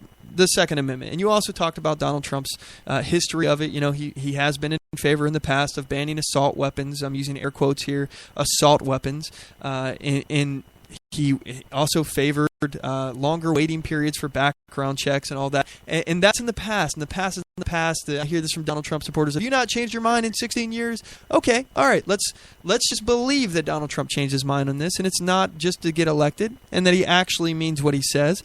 Donald Trump currently is very, very anti-gun. And I'm sorry that you don't want to see it, Dan, but the fact that he is not only anti-gun, but anti-due process. He wants to deny people gun rights if you're put on a no-fly list, a terror watch list. No reasonable suspicion, no probable cause needed to be put on this list. You're denied your due process. It would take months. It took Ted Kennedy, by the way, months to get off this list, and he's connected and he was rich. So it's impossible for an average citizen to do that themselves. First of all, an average citizen isn't even going to know that they're on the list, why they're on the list. They can't face their accuser. They're being denied due process, which I think is more scary than just somebody who's anti-gun, period. This is anti-due process. This is all of your rights. This is your right to free speech. This is your right to have a process to fight back against the government when they restrict your rights. And again, they're doing so without any kind of justification, legal justification, constitutional justification. They just add your name to a list, and maybe you didn't even have any reason to do so. Maybe your name was just similar to somebody else's name. And again, you won't find out until it comes to be a problem for you when you try to go get a gun and you're denied the right to buy a gun, which is constitutionally protected. It doesn't say anything about, but if you're put on this government list, blah, blah, blah. In fact, the Constitution, the Bill of Rights, specifically says otherwise. So my whole thing here with Donald Trump, not a conservative, a Marxist. He believes in central planning. He believes in redistribution of wealth. Those are the two central tenets in Marxism. I cannot vote for him. So I won't vote for him, and I'm going to vote for somebody else who I think will represent my views a little bit better. And right now I'm leaning towards Darrell Castle. I'm also considering Evan McMullin. I don't know yet. I'll decide when I go into that booth, I suppose. But this is where we disagree. I don't think that we necessarily have to propose candidates that are going to break our ideology up into little bite-sized chunks and let people digest it like that. I believe that people are smart enough to understand what we're talking about, and when we put the issues in front of them, you simply ask people, do you want to be more free? Or do you want to be less free? This is the easiest pitch in the world, and I don't understand why we continue to fail to make that. Well, I just think that, you look at it from that perspective, if you think that having Hillary Clinton in the White House is going to make you, as opposed to having Donald Trump in the White House, is going to make you more free, I've got, it's a sad awakening of you got coming for you. It's going to be much less free. Oh, no, and you're going to have... I just... You're putting words in my mouth here. I never said that we'll be more free under Hillary Clinton. In fact, I'm specifically saying that a vote for a Marxist will make us less free. So if you vote for one Marxist over another, what does it matter? I think that's where the argument is. Is Marxism a light switch or is it a dial? You have to think about it that way. What do you mean? It's like, okay, are there degrees of representing a Marxist philosophy, or is there some in between zone where someone's political ideology represents a blend of various things? Okay. All right. Look, I don't want to vote for any degree of Marxism if it's central planning or redistribution of wealth. Well, you're going to find your choices. You're going to find your choices just few and far between, I think. There's plenty of other parties. This two-party system, it's bound to crack. I do not believe that millennials are going to accept Okay, you don't want this. central planning. Okay, look at the road system, or the electrical grid. What are you going to do? You're going to say I don't want to do those things. It's everybody. Are you telling me that those can't be be done privately?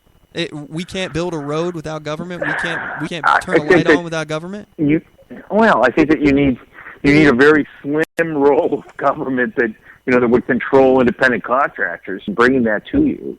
But you can't say, okay, we're going to delegate the planning of the road system to a private company. I just don't think that that's It's been done before. We have private roads here in America right now. In fact, I just drove. Okay, you have private roads, but it's a collection of private roads. Is this going to be a private road or not be a private road? I think that those decisions need to be made by a government, and a government needs where a private contractor just goes off the rails, and people are not making effective use of those public assets. Well, somebody's got to step into that situation. If we're talking about a public asset, yes, and that's a role for government. But what I'm talking, I don't think that we need public roads. Roads belong to the public. Roads belong to the public. And if you want to, why do roads have to belong to the public, Dan? Why do we have to have so much federal or government property? Well, you don't have to have so much, but you need to have a very small amount of things that represent a base level for people to use in their lifetimes. I think that's a concept of American society. If you were to just have private companies managing a road system in the United States, I really don't understand what that would look like. Even in a place like Japan, okay, where the trains are owned by private companies, they run on time too. I can tell you that much.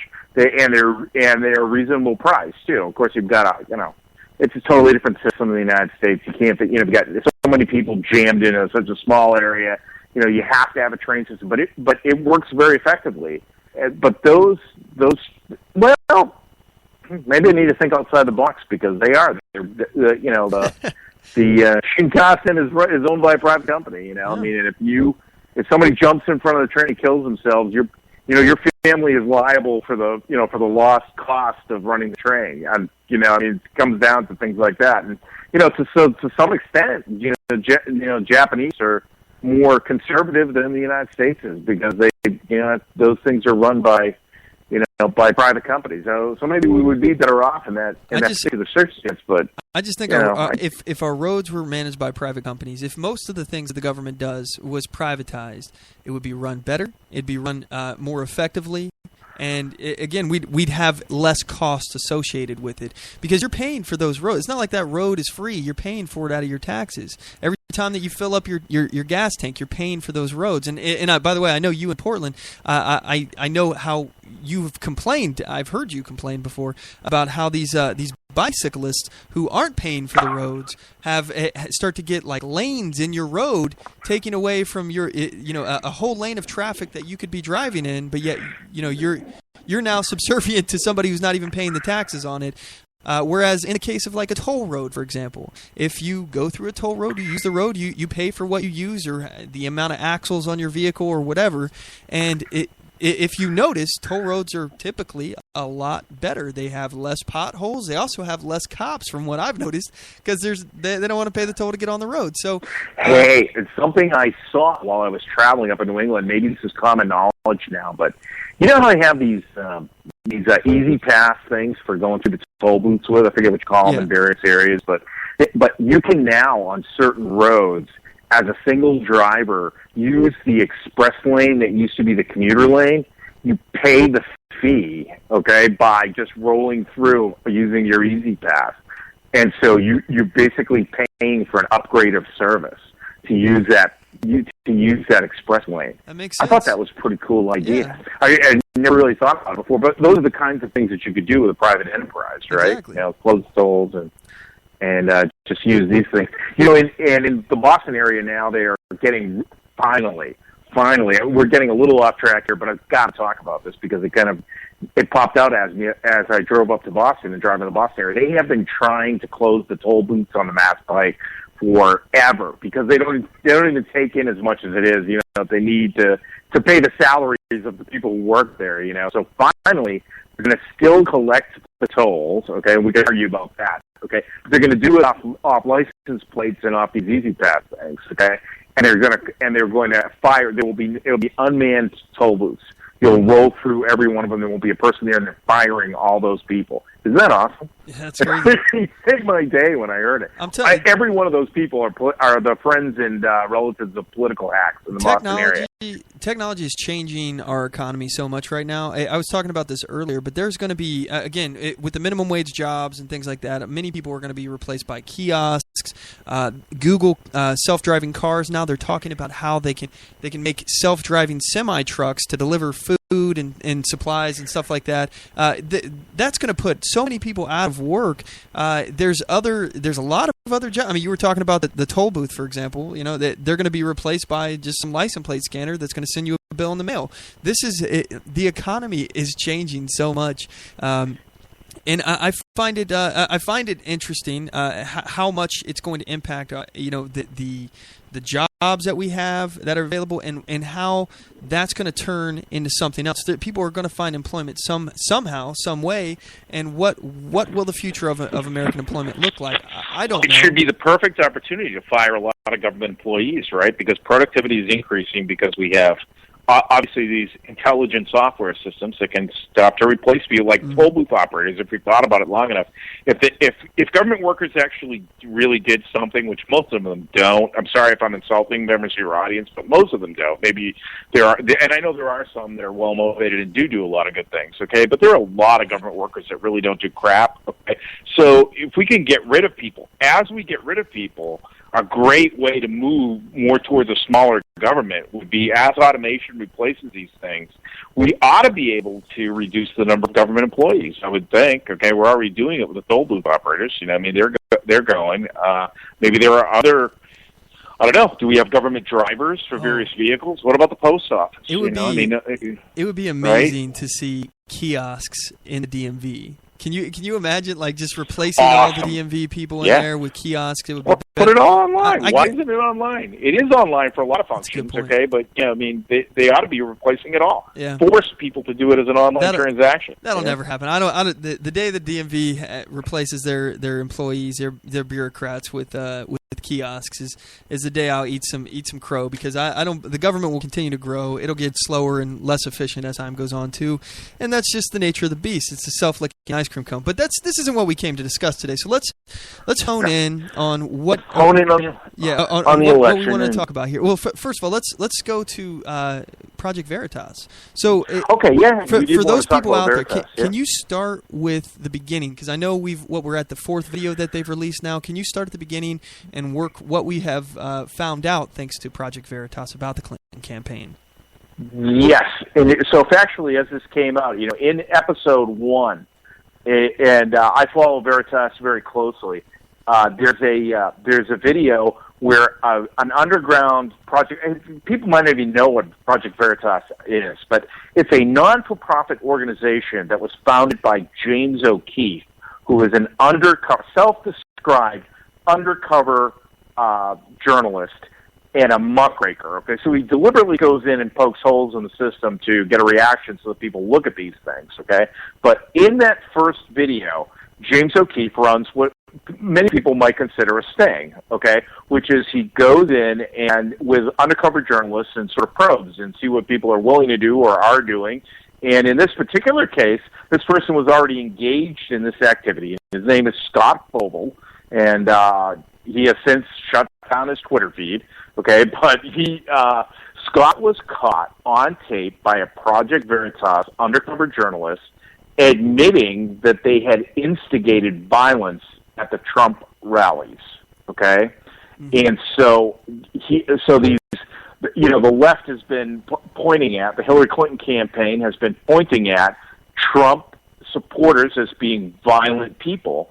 And in this video, Scott Fogle admits that he pays homeless people, drug addicts, others to go in and get in the faces of Trump supporters and actually call them Nazis, etc. And that is caught on tape in multiple conversations with a Project Veritas undercover journalist. And that, to me, was fairly shocking that they had been willing to admit that in a conversation, that they were willing to do that. And then the Veritas operative talks to him about that and more, and getting money to pay for him. He talks about having a friend who's willing to do more than that and to help facilitate voter fraud. And Scott Fogle is Fogle is at this point is a subcontractor to a non-for-profit in Washington D.C. called Democracy Partners. Okay, and Democracy Partners is in connection, is extremely tight with the White House. And he names a name in the conversation that he's willing to contact a friend of his at Democracy Partners named Bob Kramer. So that's the next link up the chain, okay, to Democracy Partners. So far what we have is someone who's willing to have provocateurs go into Trump events and actually instigate violence in order to influence the campaign. So when Donald Trump goes on the record, you can hate Donald Trump or not, and say, hey, it's fixed, okay? It's a rigged game. It is a rigged game. What kind of real Americans, right, try to portray the enemy as a violent person, okay, out of character, to go in and do that, instigate violence at events? Is that an American thing to do? I'll go on the record as saying the Democrat Party is un-American. That's not something that we would do. If I were to bring that up to any Republican to say, hey, we're going to go into Hillary Clinton events and provoke violence, I don't know anybody in the GOP, and I know a lot of people, and I know some people who are fairly nefarious in the GOP that I don't think I could catch that on tape if I wanted to do it. They would send you packing from that conversation if you suggested it. Okay, and it's illegal to do that. It's illegal to provoke violence. Okay, and so they're on the record as be willing to do that. And so the operative also says, hey, I got a friend who has an idea on how to instigate voter fraud to get further votes in states like Michigan, Illinois, Indiana, and Ohio. And I'm going to bus people around and have them do same-day voter registration.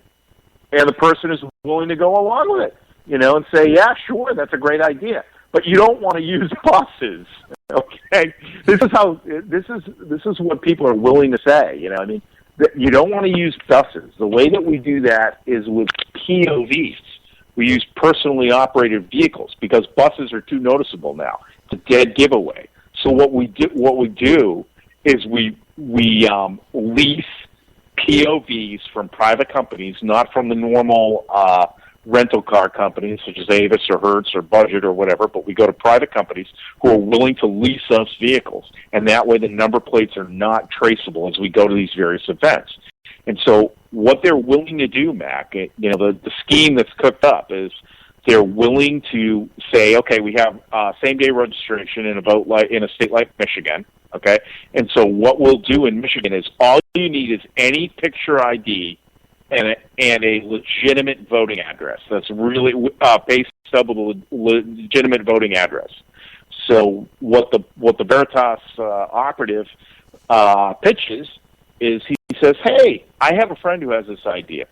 If he has a company, it's kind of a shell company, okay? All he has to do is to hire a person for a certain period of time, and he will issue them corporate ID cards. You know, like I don't know. I guess you work for the military, so you don't. You know, but I used to have them for MITRE, but I have my MITRE ID, okay, which has my name on it, a badge number, the fact that I work for the company. Yeah. And so if I have that, and I have a pay counts stub, as the idea, or as the that's ID. the ID. Yeah. And now all I have to do is pay that person for a week, and I can have them do whatever. I'm clean trash cans or don't do anything at all. But the piece that I'm missing is I really need legitimate voting addresses for these people. And these people are willing to go out on a limb to get us voting addresses. And the way that we suggested that they do it is that they, you have these get out the vote efforts. I don't know if your listeners know what get out the vote is, but these are people who go door to door trying to register people to vote. And what we suggest to them is that as they do that, they're going to collect voting addresses that there's nobody home. They've been foreclosed properties, or nobody was here. And, the person who's getting paid to go do the get out the vote effort, is writing down, what they find at various addresses that are on the voting rolls. And, what we're saying is, put those in a pile. When you find nobody living there, put them in a pile. And we'll buy those addresses from you. And they're willing to do it. So all I'd have to do is, set up a phony company, and then we'll just bust people around with phony IDs, and we'll have them vote in multiple places using those addresses on voter registration day. And those people will just disappear. They're illegal aliens. They're just going to disappear. And what's their fear about doing this? Are they ever going to go to jail? No, never. Everybody knows that. Okay, so these people are willing. So basically, what you've got here, okay, is people that are willing to do those two specific activities. Okay, do an illegal voter registration activity in multiple, so that illegal aliens can vote in multiple locations. Does not phase them in the least. Okay, what Fogel is willing to call it is voter re-enfranchisement. Try to get yourself in this mindset, Mac. Okay, so because illegals are being denied citizenship and being disenfranchised, okay, it's okay to re-enfranchise illegals by having illegal aliens vote. Hey, before this even happened, Mac, before this sting even happened by James O'Keefe, who's a genius, he's a brave genius in my mind. Before this even happened, we didn't have any record that they'd be willing to do this. Now, not only do we have them willing to do this, as of yesterday, there was a video that's released. It's on Breitbart.com right now of President Obama saying that it's okay for illegal aliens to vote. I'm not making that up. That is out there right now. Okay, he did an interview with some grassroots organization, and that came out. He said, it would be un-American to deny you the right to vote. There's video of this? Yeah, I'll shoot you the link afterwards. We could put it up there for you. But President Obama, in a recent interview, it came out over the weekend here. It's clear that he said that he's encouraging illegal aliens to vote. That the American government will not go looking for you. That there is no effort to go and look for you after you do that. Because the way the interviewer pitches it is, people are afraid to vote because they're gonna, they're afraid that the American government is going to come looking for them. And he says basically I don't have the exact quote, but have no fear. Have no fear. The American government is not coming looking for you. Right. So hold this thought. Hold this thought. I'm looking this clip up right now. This may or may not be it. I'm going to go ahead and play it, and we'll see. We'll see if this is it. Let me see. Give me 1 second. Many of the millennials, dreamers, undocumented. I listened to it last night at about, I don't know, it's probably 2 a.m. Fearful of voting. So if I vote, will immigration know where I live? Will they come for my family and deport us? Not true. Okay. And the reason is, first of all, when you vote, you are a citizen yourself. And there is not a situation where the voting rolls somehow are transferred over and people start investigating, etc. The same to the vote is strictly confidential. Okay, so if you vote, you are a citizen. I can barely hear the audio, by Yeah. the way. I don't know if there's a way of cranking that a little bit in my ear, but that's basically it. It sounds like a cart before the horse or a horse before the cart thing to me when he said it last night. I was half asleep, okay? But basically he's saying once you vote, you are a citizen. I think. That's what I took away from it. Yeah, that's. I mean, it definitely seemed like he was saying that there won't be any consequences for any illegals who are voting. So yeah, that's crazy that he came out and said that. So Arizona polls ought to be interesting. I don't know what the laws are about registering in Arizona, but that'd be interesting. Can you file provisional ballots in Arizona? I have no idea what that's going to look like. New Mexico, Texas. That should be crazy. I mean, they're probably playing that on every progressive radio program, if there are any left, that are, from here to, all across that southern border.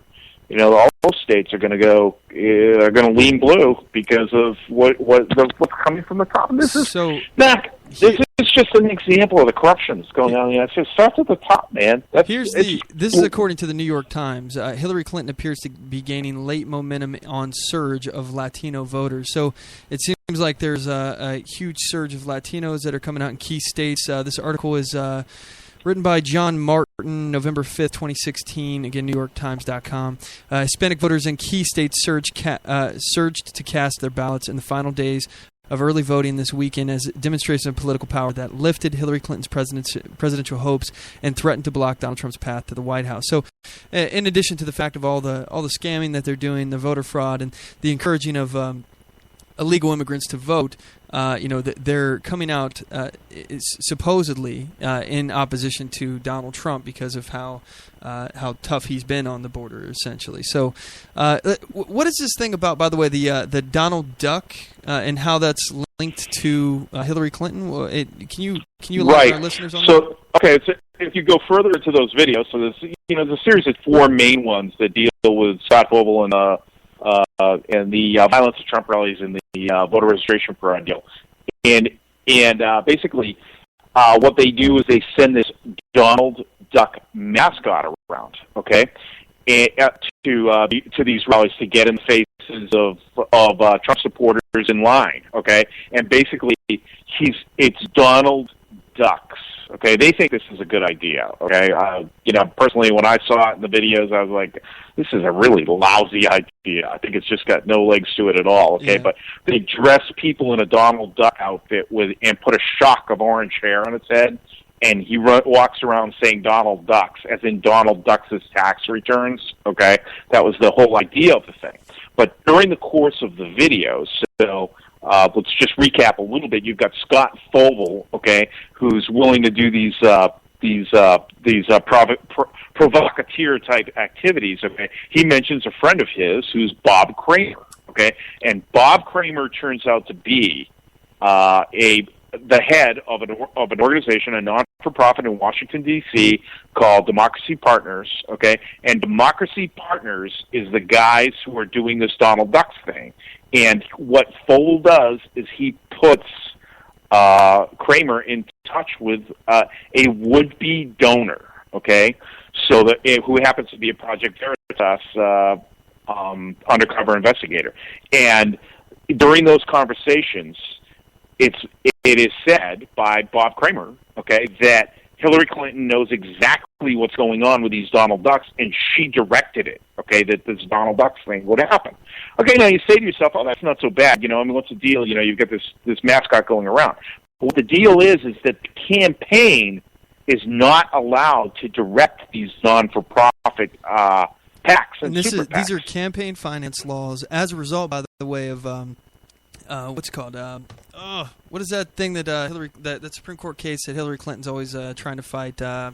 Citizens United? Citizens United, yeah. So, by the way, this is the perfect illustration of why it's important not to allow any kind of campaign financing laws that prevent you from being able to use your money as part of your free speech to support or endorse a candidate or something like that, because any restrictions that are imposed upon us, everyone, is just going to get skirted by the Democrats, and we'll be the only ones not able to use it. So the Democrats will be able to do all their dirty tricks that they're continuing to do, but we'll be the ones that won't be able to because the law And what if everything's going as I think it's going to go, we're looking at a one-party system here where Democrats are in power for years to come. If we don't figure out how to break this two-party system, because I don't think the Republican Party is going to ever get reelected as a president after Donald Trump, whether or not it's he gets elected or 2020, unless we actually elect a conservative to represent conservative values and actually put this in front of people. But I digress. So, Dan, I want to. We got a few minutes left here in this hour, and I want to talk to you about something that I think that you're uniquely positioned to comment about. Because you consider yourself, a Donald Trump supporter, and I think you fall in league with some people in the alt-right, maybe not even knowing so. What is your opinion of the alt-right? I don't even understand exactly what it is. Okay, I think that part of the controversial part of you and I in this conversation of supporting the alt-right is me not understanding what the alt-right is, okay? And so what I see as a very positive thing of coming out of this election cycle is, I'll describe it in 3 words: gays for Trump, or a different 3 words, blacks for Trump, okay? But they are groups of people or Latinos for Trump, or Latinas for Trump, okay? And the reason why I just find this is so positive is, I get out of a place like Portland State University, which, if you wore a GOP T-shirt down there before, just put an elephant on it, you'd get people would throw rocks at you, okay? You just can't do that. There's no free speech down at Portland State University. There's only one party down there. It's blue, okay? And so I went down for a couple of rallies down there. And you had a friend of mine, Trevor, who puts on a Gays for Trump T-shirt and pulls out a bunch of signs that say Gays for Trump.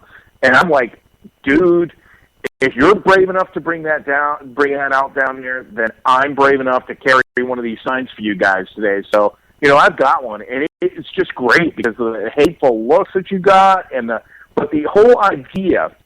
And now I see online now, you've got Scott Ryan Presler, who, if you don't follow him on Facebook and on Twitter, you've got to follow Scott Ryan Presler. We tried to have him on your show at one point. It just didn't work out, okay? But he's been on Gene Carroll's show twice. And I just view he's, the head of a Gays for Trump organization. And just the fact that you can be gay, okay, and support a conservative candidate, which, as you and I know, from a libertarian perspective, right? You've had who is it, Mark, on your show, several times. Okay, that this really, your sexual preference should have absolutely nothing to do with the price of tea in China, which you do behind closed doors is your own business. You're not harming anybody but yourself. Okay, and so from that perspective, it's encouraging to me in this election scheme that young people who have been traditionally tried to been boxed up and be put into victim voter groups that only support Democrats, okay, are being challenged in this election cycle. I'm not sure it'll be a successful challenge, but over time, they may go away after this election, and you and I should probably talk about that at some point, whether they will or they won't, okay? But right now, it's been established that it's okay to be gay and conservative in this country, and that is a positive thing to me. Now, do these people... are they members of what's being called the alt-right? There certainly are alternative groups of people that have been a part of the right, okay? But I'm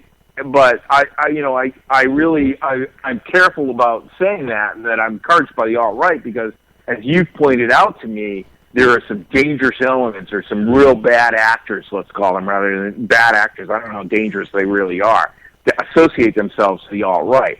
KKK, neo-Nazi type people that still exist in this country. I don't think they exist in great numbers, okay, but that have associated themselves with this alt-right category. And to me, that you never have me saying it's a positive thing that I've done everything I have on my YouTube channel to expose those people and to say it, it's un-American, to hold a KKK type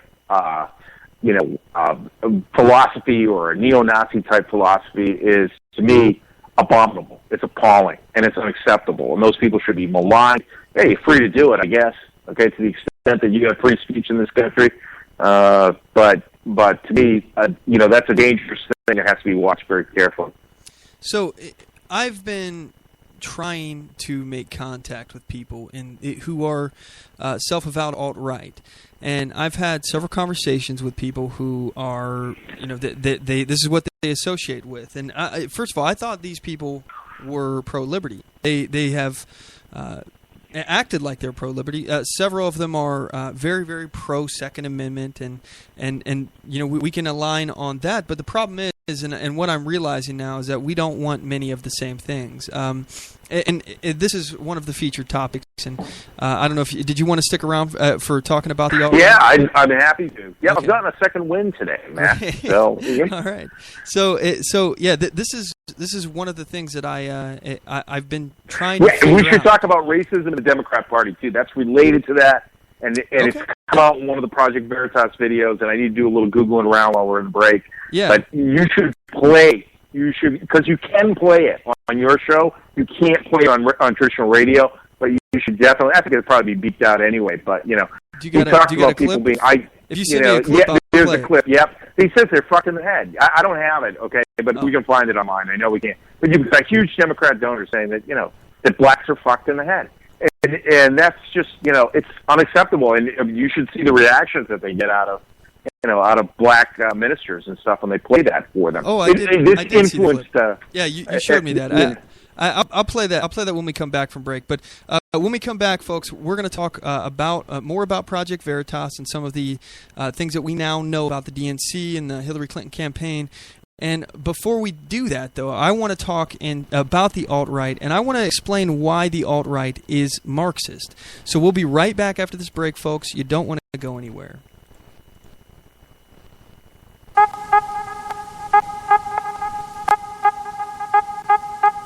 Have you visited the On the Move with Mack Worley store? We've got amazing original design t-shirts, hoodies, cell phone cases, and coffee mugs for sale at OnTheMoveShow.com. Just click the shop link on our homepage. You won't want to miss out on the iHeart Open Carry and Bare Arms t-shirts for only $20 plus shipping. Again, just go to OnTheMoveShow.com and click the shop link on our homepage. Your purchases will help make the On the Move show bigger and better. We appreciate your support.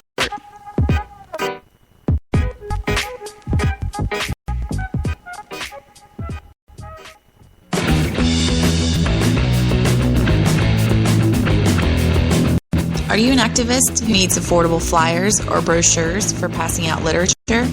Or a political candidate who's looking for business cards, logo designs, yard signs, or vehicle decals? Email me, Latasha Worley, for all your graphic design needs at latashaworley@gmail.com. That's LATOSHA Worley@gmail.com. And don't forget to mention On the Move to get a 10% discount on all graphic design services.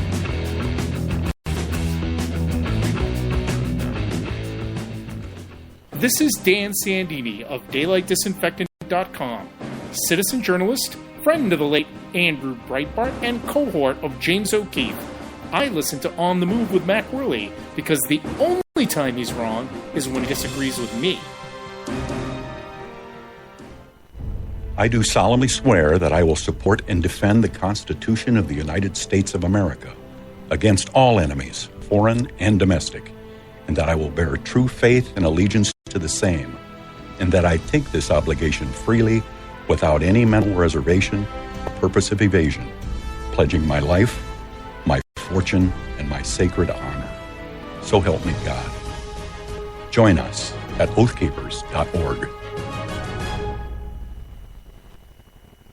Welcome to On the Move. I love going old school with this old intro. This is fun. we're in the third hour. Those are very cool bumpers. Yeah, thanks. It's cool to hear yourself in the bumper. It's like, wow, that's interesting. Yeah, it always works. By the way, I got you. You're my third commercial break. I have you on that every show. So sweet, you're branding my name. Yeah, awesome. Heck yeah, dude. All right, so let's cut into it. Let's go right into the meat of what we were talking about before. I want to talk about why the alt-right is Marxist. So first of all, you may not know what the alt-right is out there in listener land. If you don't know, let me explain. The alt-right is, in my opinion, the natural response to the GOP not listening to the public, not listening to their own voters, and continuing to not fight. What we've been told time after time again was that, we have to have both houses of Congress. Once we got that, we have to have the presidency too to do anything, to fight Obamacare, to fight all of the regulation that is continuing to strangle our economy, to continue to affect your life. We're told by the GOP year after year, can't do anything. So there's anger built up about that. And then from that, you have these. You have the Donald Trump movement and how it has been embraced by things like the Traditionalist Workers Party. Dan, are you familiar with what a Traditionalist Workers Party is? No. Okay, this is a neo-Nazi organization. This is a white supremacist, white nationalist, uber nationalist. They are, again, embraced by the KKK, anti-Zionist. This is their words. Meaning they hate the Jews, and they don't like black people. They also don't like gays. They're in favor of traditional marriage at the point of a gun, essentially. These are neo-Nazis. They are, in fact, fascist. And Dan, we read that book together. What was that called? The Road to Surfing. The Hayek book. That was awesome. The Road to Surfing. Yeah, great book. Great book. Yeah. He articulates that fascism could not exist without Marxism, because again, the central tenets of Marxism are redistribution of wealth and central planning. Do you agree with that? Because we've read the same thing, so I just want to make sure that. Yeah. You have to refresh my memory on the book, but yep, definitely agreed with everything that Mike said in that book. I thought it was great. So yeah, I think what it comes down to is you eventually have to bring the hammer down to people, to get it to enforce that. I mean, you can't do it without basically taking over. I mean, having an authoritarian society. Yeah. There's no other way of doing it. How else are you gonna do central planning and say you can't grow corn, you've got to grow rice? Basically. Yeah. And this is the thing that I have noticed here is the fascism inside the alt-right. They are in fact advocating for Marxism, claiming that they hate Marxists, but because they don't understand their own ideology, which is fascism, is a brand of Marxism. Again, if it involves central planning, if it involves redistribution of wealth, it's Marxist. So fascism cannot exist without Marxism. It is not possible. The two ideologies are intertwined. Communism, socialism, fascism, they're all Marxism. So I'm reading a transcript here from a conversation I had with one of these alt-right people who, first of all, I'll just cut right to the chase here. So he's talking about how, let's see, this is him. I think it should be legal to beat the S out of gun grabbers. There needs to be a Hitler who gasses gun grabbers and illegals. So I'm saying, because this is me replying, because you support fascism, you support hurting people who disagree with you. He says, fascism against gun grabbers, why not? Someone needs to give Shannon Watts a backhand. Someone needs to hawk a effing loogie in the eye when they have strep throat. By the way, I had strep throat. It's very terrible. I don't wish that on anyone. And make her lose the eye due to the infection. I hope a Muslim... That's an assault. Yeah, that's an assault. This is what he's continuing. I hope a Muslim throws a effing vat of acid in Shannon Watts' face. Do you understand? I hate that bee. So, I'm saying, all right, this conversation isn't going anywhere, kind of thing like that. And he's talking about how, first of all, it should be legal for him to kill illegal immigrants, and it should be legal for him to kill people who want to grab your guns. Now, look, I do not respect gun grabbers, their opinion on wanting to violate my rights, but I certainly am not going to attack their freedom of speech to be able to advocate for unconstitutional things. They have every right to do that. We don't have a right to kill them. And this guy, he literally says a little bit of fascism is good. I say, you're now advocating for a totalitarian fascist state. He says good. So these are, and this goes on and on and on. It was a real pleasant place to live too, because you should go back and look at history, because they are not pleasant places to live. Once you're being a part of those societies, eventually they come for you. Your brand of free thought is going to be challenged eventually, and you're going to end up inside of the next Stalinist purge, okay, because you're on the wrong side of things. And that's not a pleasant place to be. So you better hope, if you get a fascist society, that, he's never on the wrong side of the stick, because once you are, you're dead. Okay. Yeah. So, that's the problem about centralizing power. When you do it, it can be used against you. It's unbelievable. I said to this guy, okay, this conversation is going nowhere. I make a point never to debate with radicals who can't be convinced of the immoral nature of their ideology. I hope you see the error of your ways, but until then, I'm done. I'll never support the growth of government and the restriction of individual liberty or the free market. I hope you learn more about the policies you advocate for and how they have been done before and how they've ended up resulting in the deaths of millions. He says, we need radicals, deaths of millions of gun grabbers. Who cares? I don't consider that a bad thing. I say, not the violent or hate-filled radicals. He says, we need hate. I say, I care about the death of human beings. He says, gun grabbers are not humans. So this is, again, this is very, this is the mentality. He continues. He says, we need to hate the gun grabbers like the KKK hates blacks. We need to hate the gun grabbers like Hitler hated Jews. This is the mentality of the alt-right. And he's not alone, folks. He's part of a growing minority inside the GOP. And it's impossible to debate this. This is the conversations I've had with you folks out there. And remember, I've said you need to be looking for the reasonable people in the group. Don't bother with the unreasonable ones. Don't try to change their mind. Don't get into a mudslinging contest with these guys, because all they're going to do is they're going to take you down to their level and beat you with experience. And it's not going to matter anyway. You're just going to waste your time and energy. Focus on people who are reasonable, who can actually discuss things without trying to bite your head off or calling you a liar, unsubstantiated. Even though you have facts backing it up, and they're saying things like, "Oh, that source, that's not credible," even though it's like a mainstream news source. You quote CNN, and people are like, "Oh, it's CNN," but look, this story is spread out all among tons of media platforms. You just happen to link one for CNN, and suddenly your whole argument is defunct. But Dan, these are the kind of things that I'm trying to ring the alarm bell on right now, because I think it's justifiably so. And I think it's a misunderstanding of what I think that I didn't understand what the term is, and so somehow we got associating with what do you call these new groups of people that are allowed to be conservative again? There needs to be a name for that phenomenon in America right now. I don't know what it is. I don't see it being conservative. I mean, just because you're, for example, gays for Trump, that doesn't mean that you're conservative. That just means you're for Trump. And that's a good point. That's a very good point. Unlike, say, something like the log cabin Republicans, which were embraced a conservative philosophy, okay, but happen to be gay. You could be for Trump but not be a conservative. I guess that you could. These people are all registering GOP, so I guess to the extent that you could say that Trump's not a conservative. That's valid. That's what I've been valid saying. argument. Yeah, you can't say that he does not embrace some conservative philosophies. Okay? Which ones? Let's say closed border. I mean, they're just one. Is closed border, is that a conservative philosophy?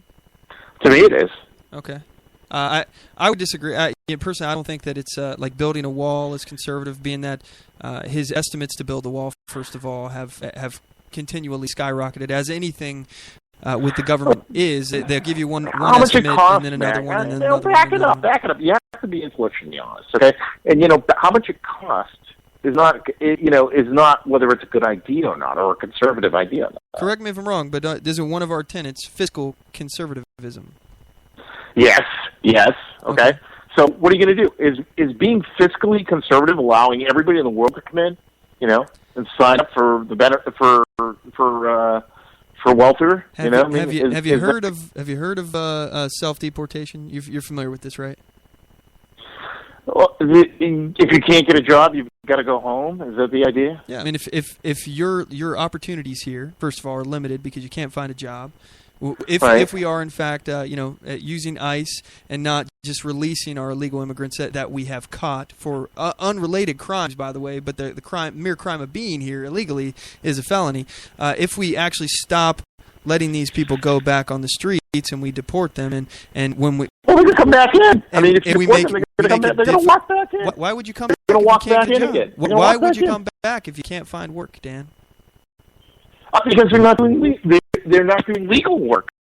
They're working for the freaking cartel.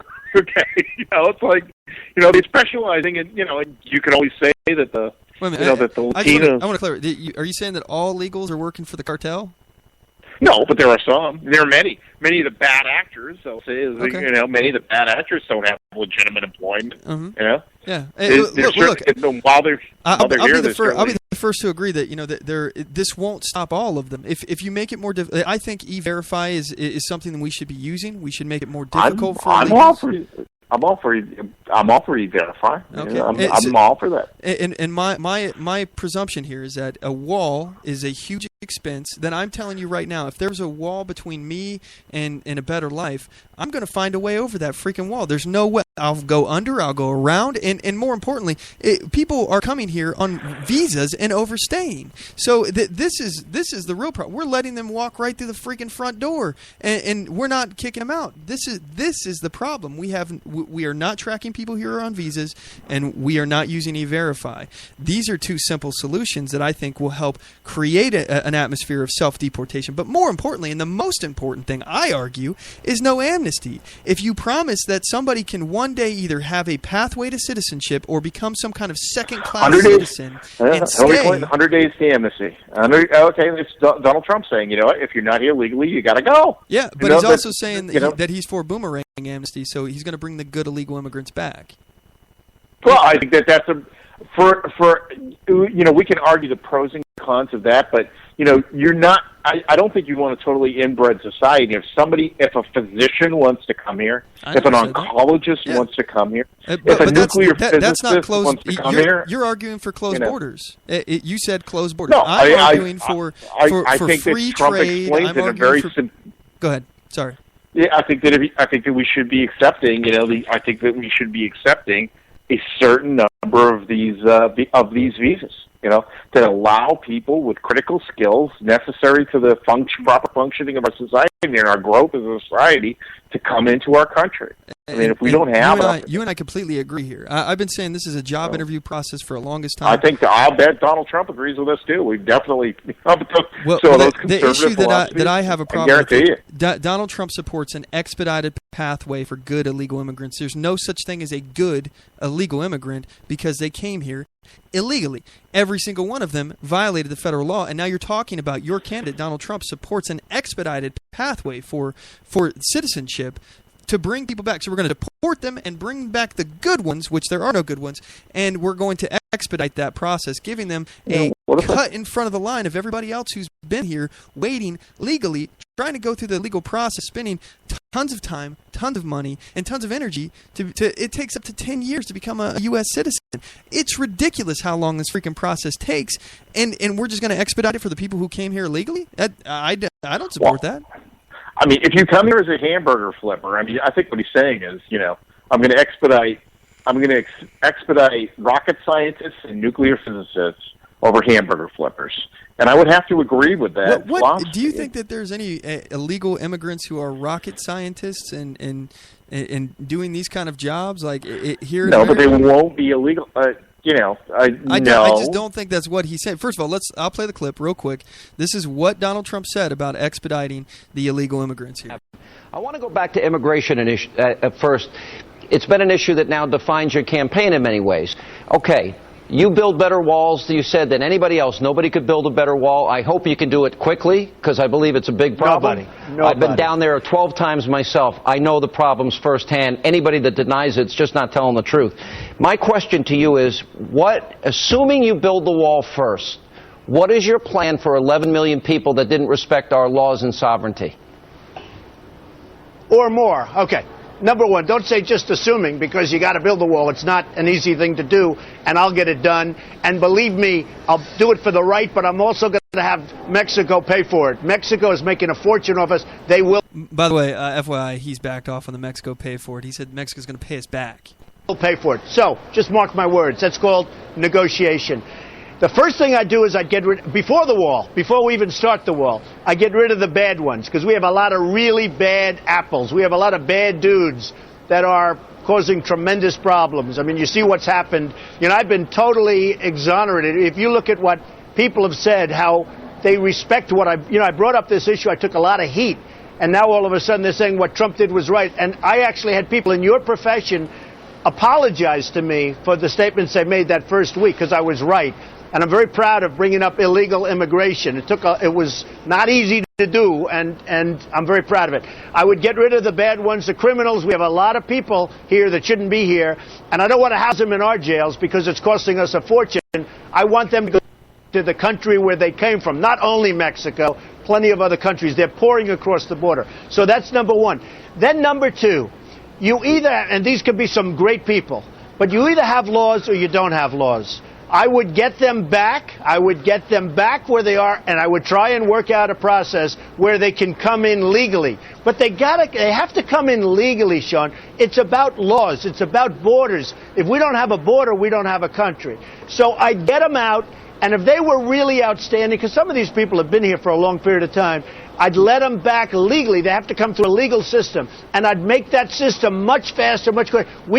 I want people to come into the country. All right, so that's Donald Trump. He's talking about how he wants to create a faster, expedited process for illegal immigrants.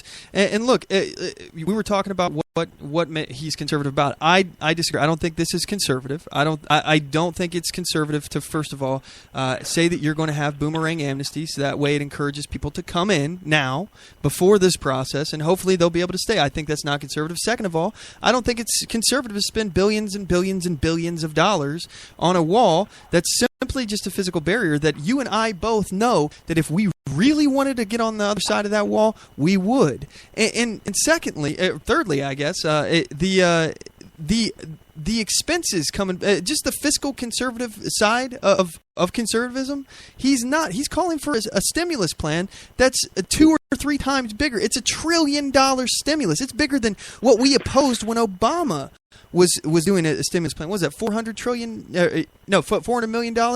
Hillary Clinton's calling for like a $250 or something million stimulus. Donald Trump's calling for $1 trillion. It's more than Hillary Clinton and Obama combined. So not conservative. What else? What else is conservative about him, Dan?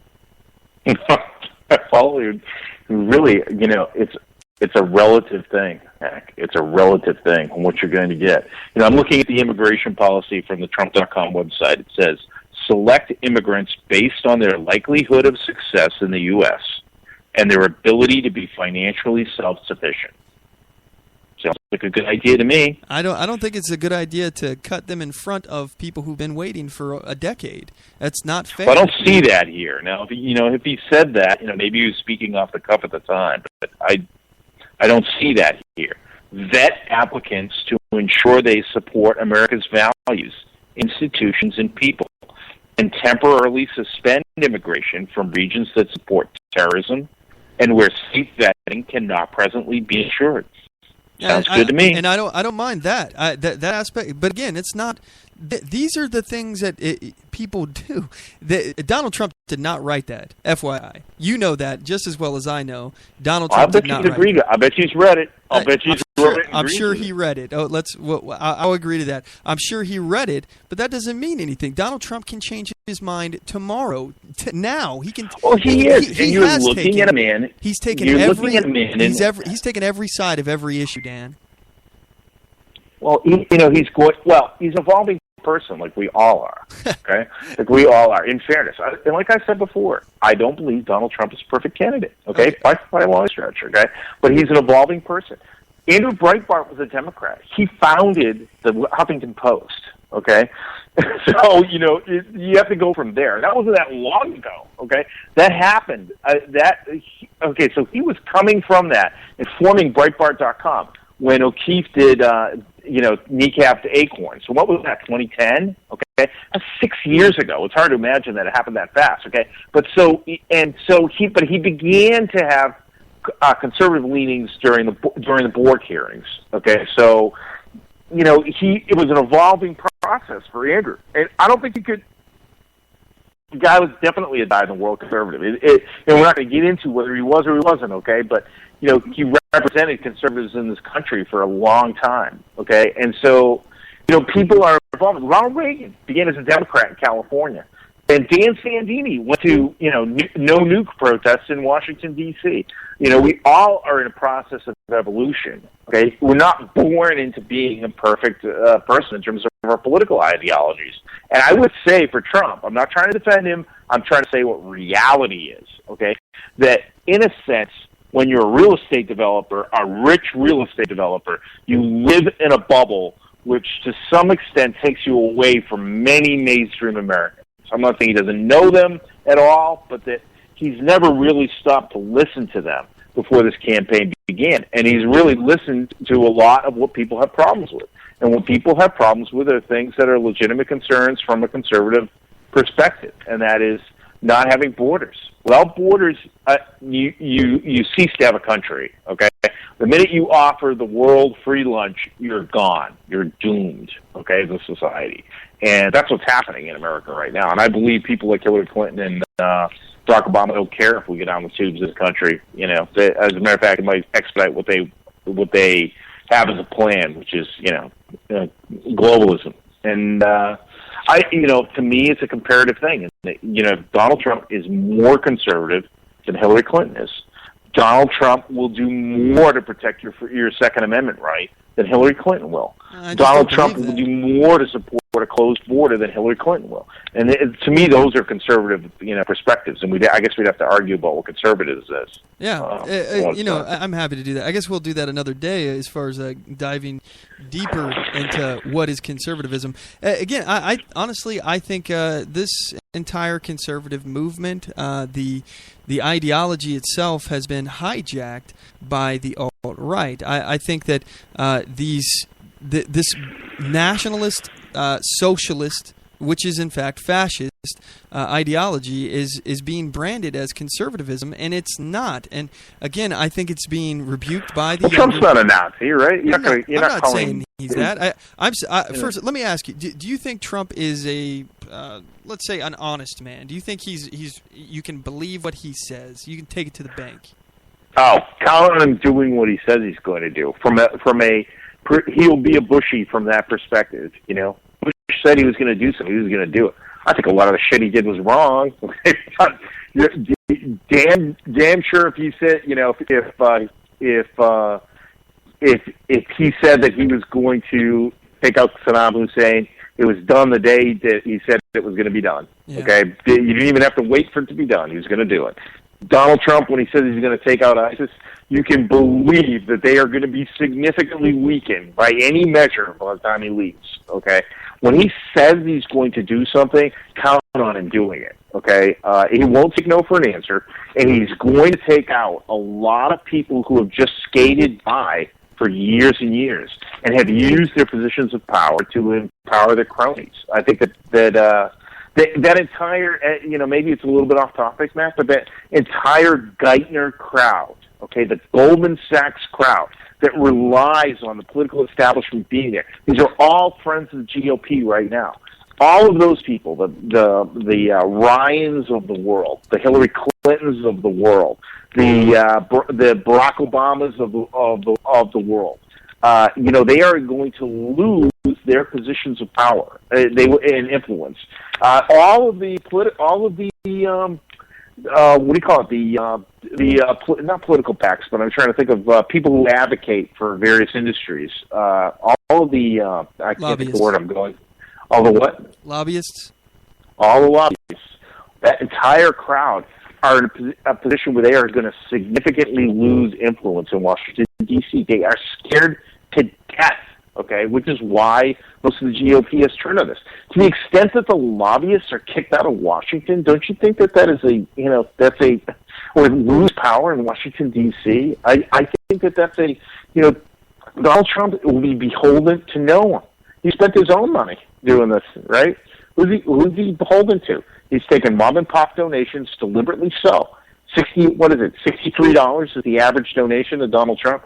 And you've got Hillary Clinton, who has taken Mac. What are we talking here? She's taken hundreds of thousands of dollars to her foundation from Saudi Arabia, from Russia, from all of these countries. Okay, for Qatar. Okay.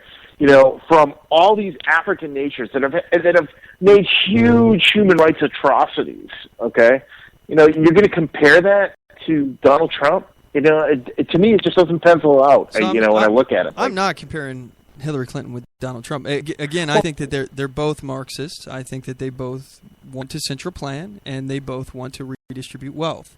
So. Again, the only comparison is that they're both Marxist. I'm not saying one will be better than the other. I think one will be worse for the liberty movement and for the future of the GOP, Donald Trump.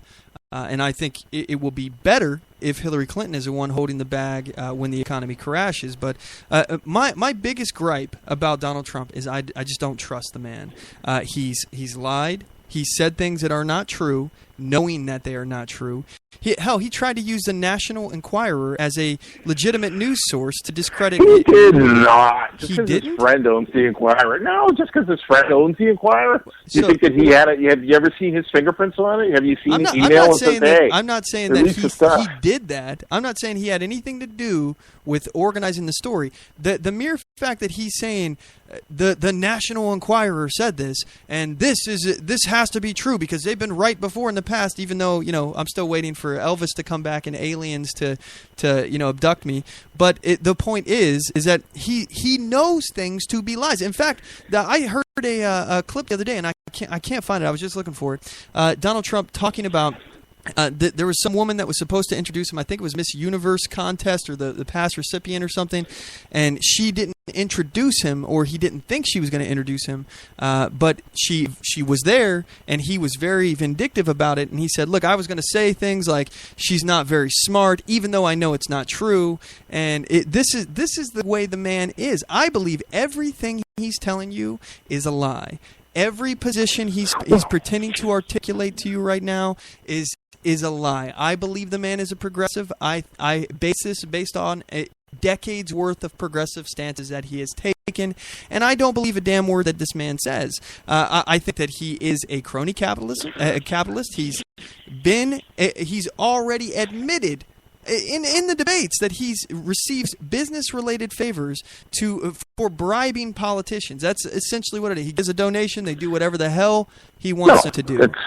That's not a bribe in the eyes of the Supreme Court. It's not a bribe. Okay. It's not a bribe. Okay. You have the former governor of the state of Virginia. And a fine is not a tax, took, Dan. $125,000. He took $125,000 as a gift. And unless you can and a fine is not a tax. If that's not a bribe, if paying a politician and getting business-related favors is not a bribe, then a fine is not a tax. And the Supreme Court's right about that, right? And all the other rights that they've stripped away from us are equally just as well. Again, the Supreme Court, they're just people sitting on a freaking bench, sitting there for life, not elected. And you were talking about how people evolve and people are not perfect. They're not perfect either. And look, I'm the last one to say that I'm perfect because I'm not. I'm a deeply flawed human being with my own problems to deal with myself. But one thing I am capable of doing is spotting a Marxist, and I know what Donald Trump is, and I know what Hillary.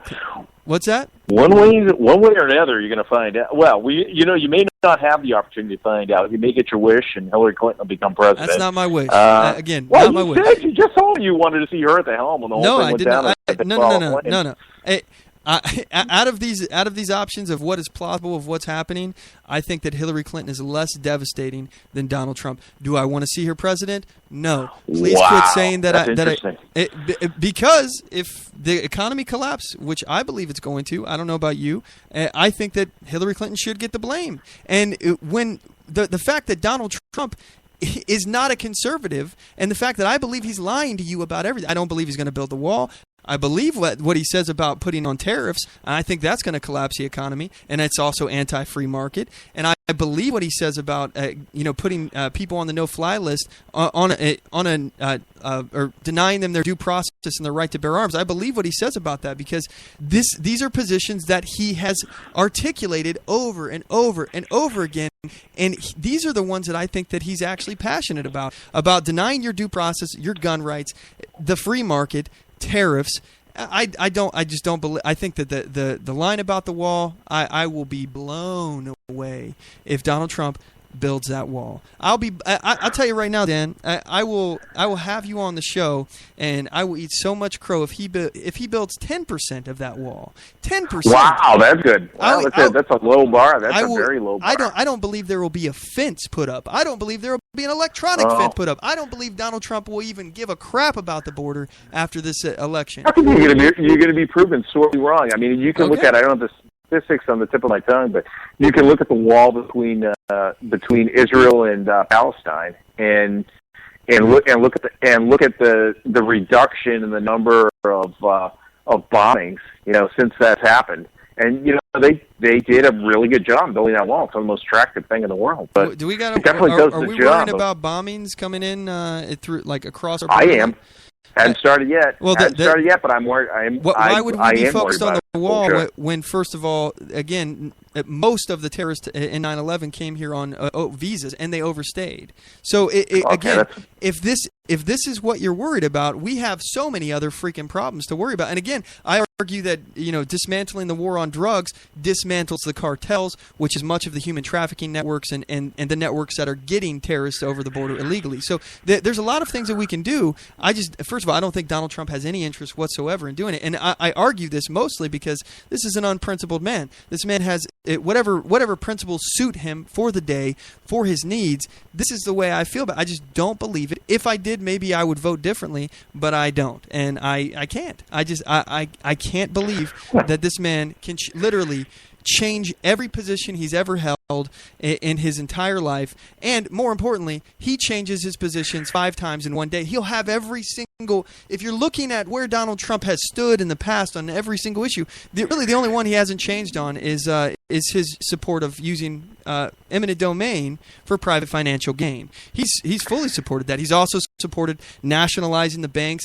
Oh, and the economic crisis to come, I'm really concerned about that. I don't want him to nationalize the banks. Again, this is a Marxist. This is what he believes. This is his core philosophy. He will always go back to it because he's not a conservative and he doesn't understand conservatism. Everything he tells you that you think is conservative, number one, you have to reinterpret. You say, well, I think what he means is this. And number two, he's lying to you. He's telling you what you want to believe. He's listening to people whispering in his ear, telling, no, you can't say that. You got to say this. And then he changes his position, and then he changes his position, and changes his position, and change.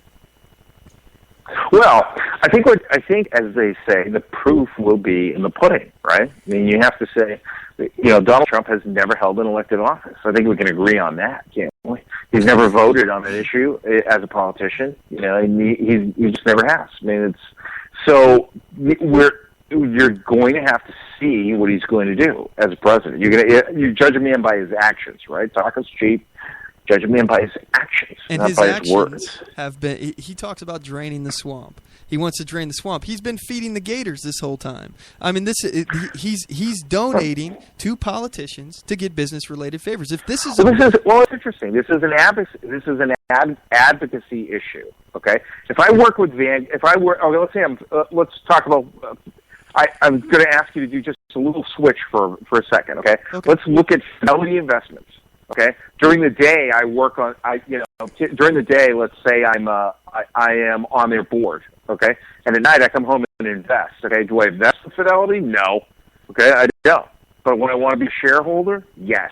Okay. Because I make money on churn. Okay. So it's a question of what your role is in a particular situation. Okay. So if I'm an officer of that company, I kind of like Fidelity, okay, because it makes money by offering advice to their customers. Does that advice actually make money for the customers? If you really look at it, it does not. Okay, it does not. You make money off the churn. Off of every time you buy and sell, I get a chunk. Okay, so by working there, I have a certain job to do. I advocate for the shareholders by working there. And then, but by night, I want to advocate for me, okay? And so I invest with Vanguard. And so, which is basically a non-for-profit company. And so Donald Trump's role is changing. And you're expecting him to behave in the same way as if I'm an investor or a board member. And those two different things, two totally different things. And he will have a role, he's going to have a role for advocating for the people as the President of the United States. All the people. Everyone, okay? And so we're going to be able to judge him on whether he's able to assume that role in a way which represents conservative values or not. You're not going to know whether he's the Trojan horse as the conservative that's posing as a progressive, or a Trojan horse that's progressive in the clothing of a conservative, which is what your biggest fear is, I think, right now. It's like, hey, this guy may allude to conservative ideology and principles occasionally, but he's really a Trojan horse, okay? And what you're going to get is a Marxist, okay? You're going to get a Marxist progressive. He's going to up taxes, redistribute more wealth. Yep. You're going to see growth in food stamps, growth in terms of welfare. You're going to see a growth in terms of the redistribution of wealth in the United States of America. And that's going to be interesting to see, because that will be no plainer than the nose on our face come 4 years from the time he's elected. So, and you may very well have him. It'll be a great case study. It'll actually be a real-world case study. And we'll be able to look at the wall. All of these Marxist philosophies, all of these Marxist policies that Donald Trump, I believe, will enact, and the nationalist protectionist policies as well, will be called conservatism. And it will be an albatross around our neck. This is what conservatism will be. Again, I've been arguing that after Donald Trump, if he loses the election, we attempt to harness what conservatism is and try to take it back, maybe with inside the GOP. I argue the GOP is probably a lost cause now, and we should be looking to consolidate underneath another banner. I argue the Libertarian Party. I heard a rumor that some actual libertarians are planning on infiltrating the Libertarian Party in 2020, so we'll see about that. But this may be something that we could do if we come together and actually try to oppose Marxism instead of voting for it, instead of continually nominating Marxist candidates because we think they'll be more palatable to the average voter. Again, I think that the issue here is to explain what Marxism is and why it's bad, why historically it's never worked out, and why our ideas have, and why they're better, and why it means you'll be more free. But I just don't. First of all, I don't trust Trump to be that person. I don't. He doesn't understand that in the first place. He doesn't understand the philosophy. He doesn't know what it means to be conservative. So how can he ever articulate that message? Because he's not one. Secondly, Donald Trump is doing damage. So if he wins, this is what, as he collapses the economy with tariffs, as he continues to go down the same failed policies that Marxists continually purport. If he continues to do this, and it fails because that's what these policies do, this is all of the millennials are going to be like, oh, well, I guess that's conservatism, and that failed. So why don't we go over to these globalist progressives, these globalist Marxists who are something different, and they're making moral arguments like redistribution of wealth and things like that. They're talking about what is right, what is moral, the fair share argument. But they're making the opposite argument that we should be making. But right now we're silent, and instead of opposing redistribution of wealth, instead of opposing Marxism, we're saying, Donald Trump, he supports the free daycare and all that stuff. So yeah, okay, we're just going to support that, even though we've opposed it historically before. Donald Trump wants $1 trillion stimulus. So okay, yeah, we've opposed that before, but we'll go ahead and we'll just support it and carry the water now.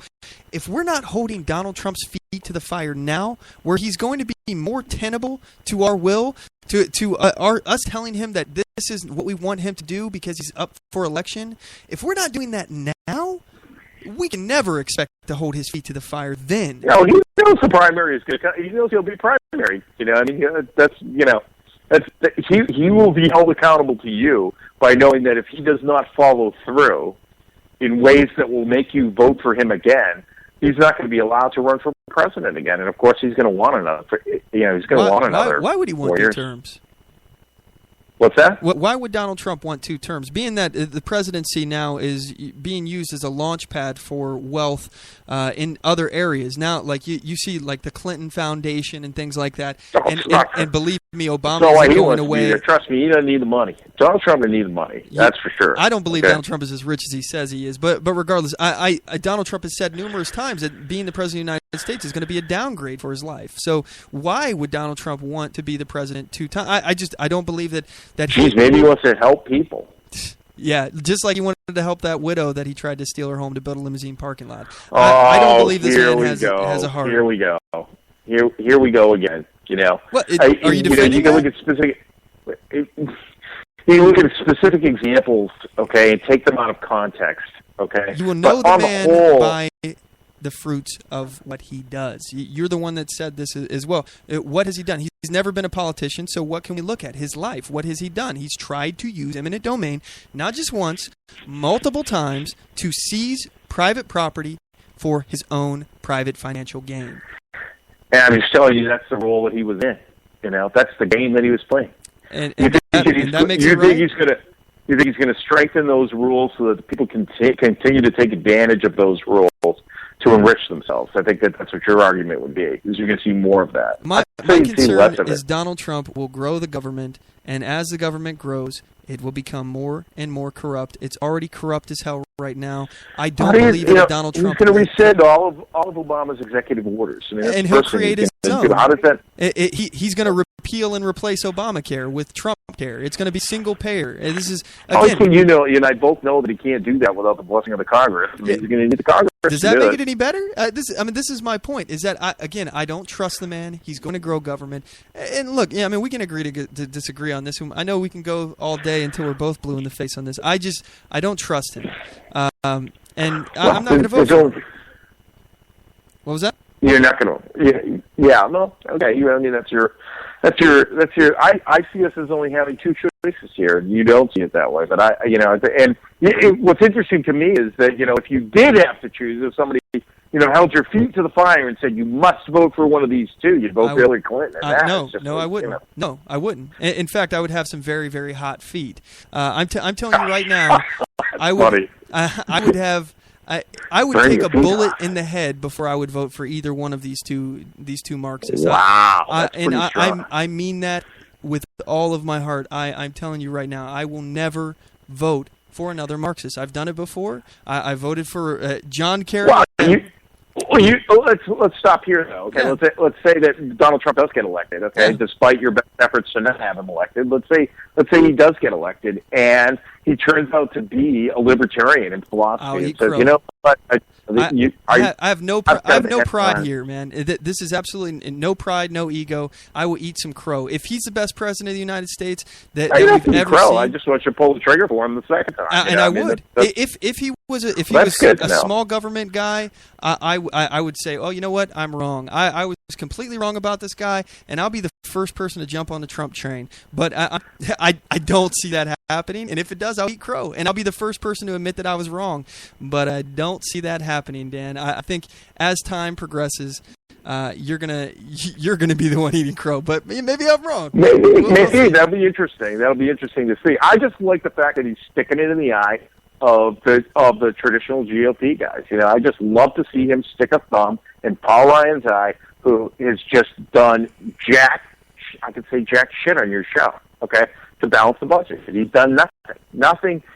Obama has gotten everything that he's wanted with these people, okay, and this is the first guy that I've seen to stand up to him. Yeah, but he's standing up to somebody who won't balance the budget by wanting to pass $1 trillion stimulus package and redistribution of wealth through the free daycare and all the other crap. I'm going to go back and do a fact check on that. Maybe you're right. Okay, I'll take your word for it. I'm just saying, it is not small government to many of the policies that he's advocating for. He's going to exponentially increase the size of the government and the budget. There will be no balanced budget underneath the Donald Trump. You can't possibly do it. He's saying he's not going to cut Social Security. He's not going to cut welfare. He's not going to cut. These are things that I heard him today promise this in the speeches he's been running around. He said, Hillary Clinton, she's not going to protect your Social Security. look, these are things that have to be done in order to balance a budget, and he's not going to do it. And at the same time, he's talking about having the strongest military ever. So how are we going to increase our military budget, increase the redistribution of wealth and things like daycare, increase $1 trillion stimulus, do all this stuff? And again, his biggest thing is trade. We're going to be hurting ourselves and be massively unemployed because we're going to put places like Walmart out of business, places that import goods from China, places that import stuff from Mexico. It's going to go out of business. Millions of Americans are going to be out of work. And how are we going to get any tax money from people who are unemployed? And again, the government's going to have to pay people who are unemployed. So the government's going to have to pay for welfare and things like that. This is all not going to balance out in the end. This is all going to increase the budget. No, I know what he's going to do. He's going to do what a smart man would do. Okay, he's going to do what I would do. Okay, that would be say, hey, guess what? None of these programs are going to grow next year. Everything's frozen. And guess what? There's a freeze on government hiring too. We're not hiring any more people. Okay, so that's the first step to doing that. We're no longer adding. And that's one of the benefits of inflation in an economy, by the way. Okay, a certain amount of inflation is good because you'll just inflate those people away. Okay, after a while, it's its own cut. It's its own yearly 3% cut, 3% cut, 3% cut, and over time. That has a great effect on our economy, okay? If you freeze those elements of government, okay, that you do not want to grow. And then you start looking at, okay, once you've done that, it's an automatic across-the-board cut, okay, right there. And except for the Department of Defense, okay? That's what you tell people. It's like, and guess what? We're only going to build those systems, and you and I both know there's plenty of systems that are being built that the military does not want to have, okay? They're only being built because they're pork projects inside of states and for companies that these politicians are beholden to. Okay, so he'll be smarter about how he does that. He will appoint someone to the DoD that's going to do that. Okay, it's going to quickly look at all these programs and whether they really support the defense of the United States. I just keep hearing the same this is the same argument that socialists make. We just haven't had the right people doing it. Now we've got the smarter people. Before they did it wrong because they were not smarter people who are not beholden, okay, to special interests. And you think that Donald Trump is not beholden to special interest? Yes. Really? I don't see any evidence to suggest that either. Because, by the way, Donald Trump is not self-funding his campaign. He's received money from outside sources, very small amounts. Okay. Very small amounts. Okay, but he's again. First of all, the lie that he's self-funded is in fact a lie. It's not accurate. It's a mystery. He was self-funded through most of this campaign. I think he began taking money after the primaries. That's not true either. He had a big donate now button on his webpage during the primaries, and he's still claiming. Okay, I think his average donation was $63. I think that's what his average donation is. But okay, I'm not going to fact check. I'll take you at face value for that. But my point is that I don't believe Donald Trump will be, even if he's not beholden to special interest, he's beholden to his special interest.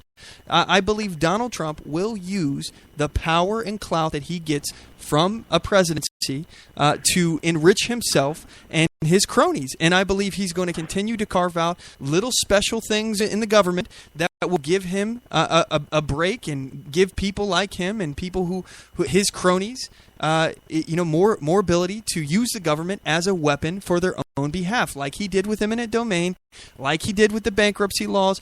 Donald Trump continues to use the government force. Again, that's what it is, the government force to his own benefit. And I don't see any reason to believe that he would suddenly say... You really think that he's going to take like Valerie Jarrett, okay? Take Valerie Jarrett, just as an example, okay? She's absolutely no value. As a matter of fact, zero, counter value. She destroyed Chicago and that entire area by building these housing complexes, which has basically become warehouses for the inner city population, okay, which is completely on welfare. These are just, they have built these desolate areas, okay, that's what she did. Now she came to Washington, D.C., and all the cronies that Obama brought along with him, that couldn't tie their shoes, okay, in the morning, okay, it's just money out the window for all of these people. Do you really think that Donald Trump is going to bring in a bunch of people who can't pull their weight? Do you really think he's going to do that? Yeah, I do. Donald Trump so. has said that he likes to surround himself with less successful people that aren't as smart as him, because it makes him feel good, because people will listen to him because they're not as successful as him. He doesn't surround himself with greatness as he claimed that he does. He surrounds himself with less successful people to make himself feel better. He's an egomaniac. I just would like to see examples of that. I really don't think so. I think that he hires very smart, competent people. That's what Trump has said. Those are Trump's words. I mean, you can not believe Trump, but you're the one that told me that Trump is an honest guy. I would have to look at those quotes because I don't think that is not a philosophy that I subscribe to. Certainly not. Hire people that are smarter than you, not people that are dumber than you. That doesn't make any sense. Yeah, that's what he said. Here, I'll play the clip. It's only 19 seconds. Give me 1 second. Let me get this loaded up here. Donald Trump, he has some advice for the crowd about always being surrounded by unsuccessful people. Here's a clip. When you become very successful, the people that you will like best are the people that are less successful than you. Because when you go to a table, you can tell them all these wonderful stories and they'll sit back and listen. Does that make sense to you? Okay? Always be around unsuccessful people because everybody will respect you. Do you understand that? So, I mean, look, I'm not trying to put words in the man's mouth. This is what he said. I'd have to say that's taken out of context. I got to go back and look at it. I doubt it. I doubt that's how he feels. I can't believe that he is. That some of these people that have come forward as managers of some of his companies, they don't appear to be dumb people to me at all. I just have to look at the quote. I honestly can't hear it very well. Oh, so sorry, that's probably an audio problem. But hey, it makes the argument difficult. Let's put a fine point on this, Dan. But before we end the show here, I want to ask if Donald Trump is the president of the United States in the next 2 days, because that's around the corner. Can I count on you, Dan, to oppose redistribution of wealth, central planning, tariffs, things like that coming from this kind of? Absolutely. Absolutely, the first guy to talk out against it now. Okay, you're not gonna make excuses for him saying, "Well, what I think he meant to do was this," and all of that. You're not gonna carry water for him, right? Absolutely not. Okay. Absolutely not. Okay. You'll hear me come out. I will be his biggest critic. And I think you'd also have to take it in context of what you would have got. Okay, that's also a fair assessment to make.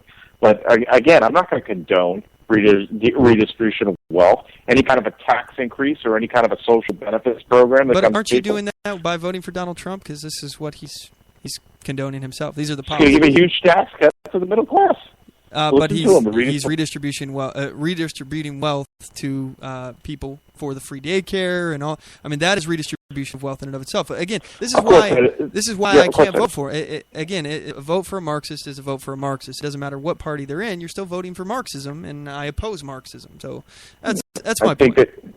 You're a light switch type guy, Mac. You see as being a Marxist or not being a Marxist. You are you aren't. Yeah, I think it's a degree thing. It's more like a thermostat. To me, it looks more like a thermostat. But I think perfect is the enemy good enough. Perfect, and the 85% solution is good enough 90% of the time. Right now, you're looking with Hillary Clinton. You're looking at the 10% solution, the minus 20% solution, and it's not going to be good enough. I can't say that I agree with 10% of Donald Trump. So we'll just have to agree to disagree. We're up against the clock here. We're about to have to go. But Dan, shout out one more time. Have all your listeners go to my website, which is daylightdisinfectant.com, or visit me on Facebook at facebook.com/daylightdisinfectant, or please tweet me up. Nobody ever does, at daylightdis. And please, my friend James O'Keefe has a great website, projectveritas.com. If you haven't seen the videos that we talked about today, please go out and look at those now. Thanks for having me on the program. Dan, thanks so much, man. I love talking to you, man. And again, even though we don't agree on everything, I'm super excited to have you as a friend, and just we can bounce ideas off of each other. And you do challenge me, man. You challenge me the way I think, and I really do appreciate the fact that we're able to have just a civil discourse and talk about things that we disagree on. So again, my deepest thanks, man. Thank you so much. Feelings mutual. Thanks very much, Mac, for having me on. All righty. Take it easy, Dan. Yeah, see ya. All right, folks. That's our show for today. I certainly appreciate you all tuning in. If you would, shoot me your thoughts. Let me know what you thought about the show. If you made it this far in the program, please share it out with your friends, your family. Say, hey, here's this guy, Mac. He's crazy, but you might like him. Feel free. And don't forget to check us out at our website, OnTheMoveShow.com. We got a shop link on there. Got lots of original design merchandise for sale, T-shirts, coffee mugs, hoodies, phone cases, things like that with original Liberty designs on them. Check them out, OnTheMoveShow.com. Click the shop link. Follow us on Spreaker.com/OnTheMoveShow. Like us on Facebook.com/OnTheMoveShow. Subscribe to us on YouTube.com/OnTheMoveShow. And follow us on Twitter.com/OnTheMoveShow. And as always, know your rights, assert your rights, and get on the move.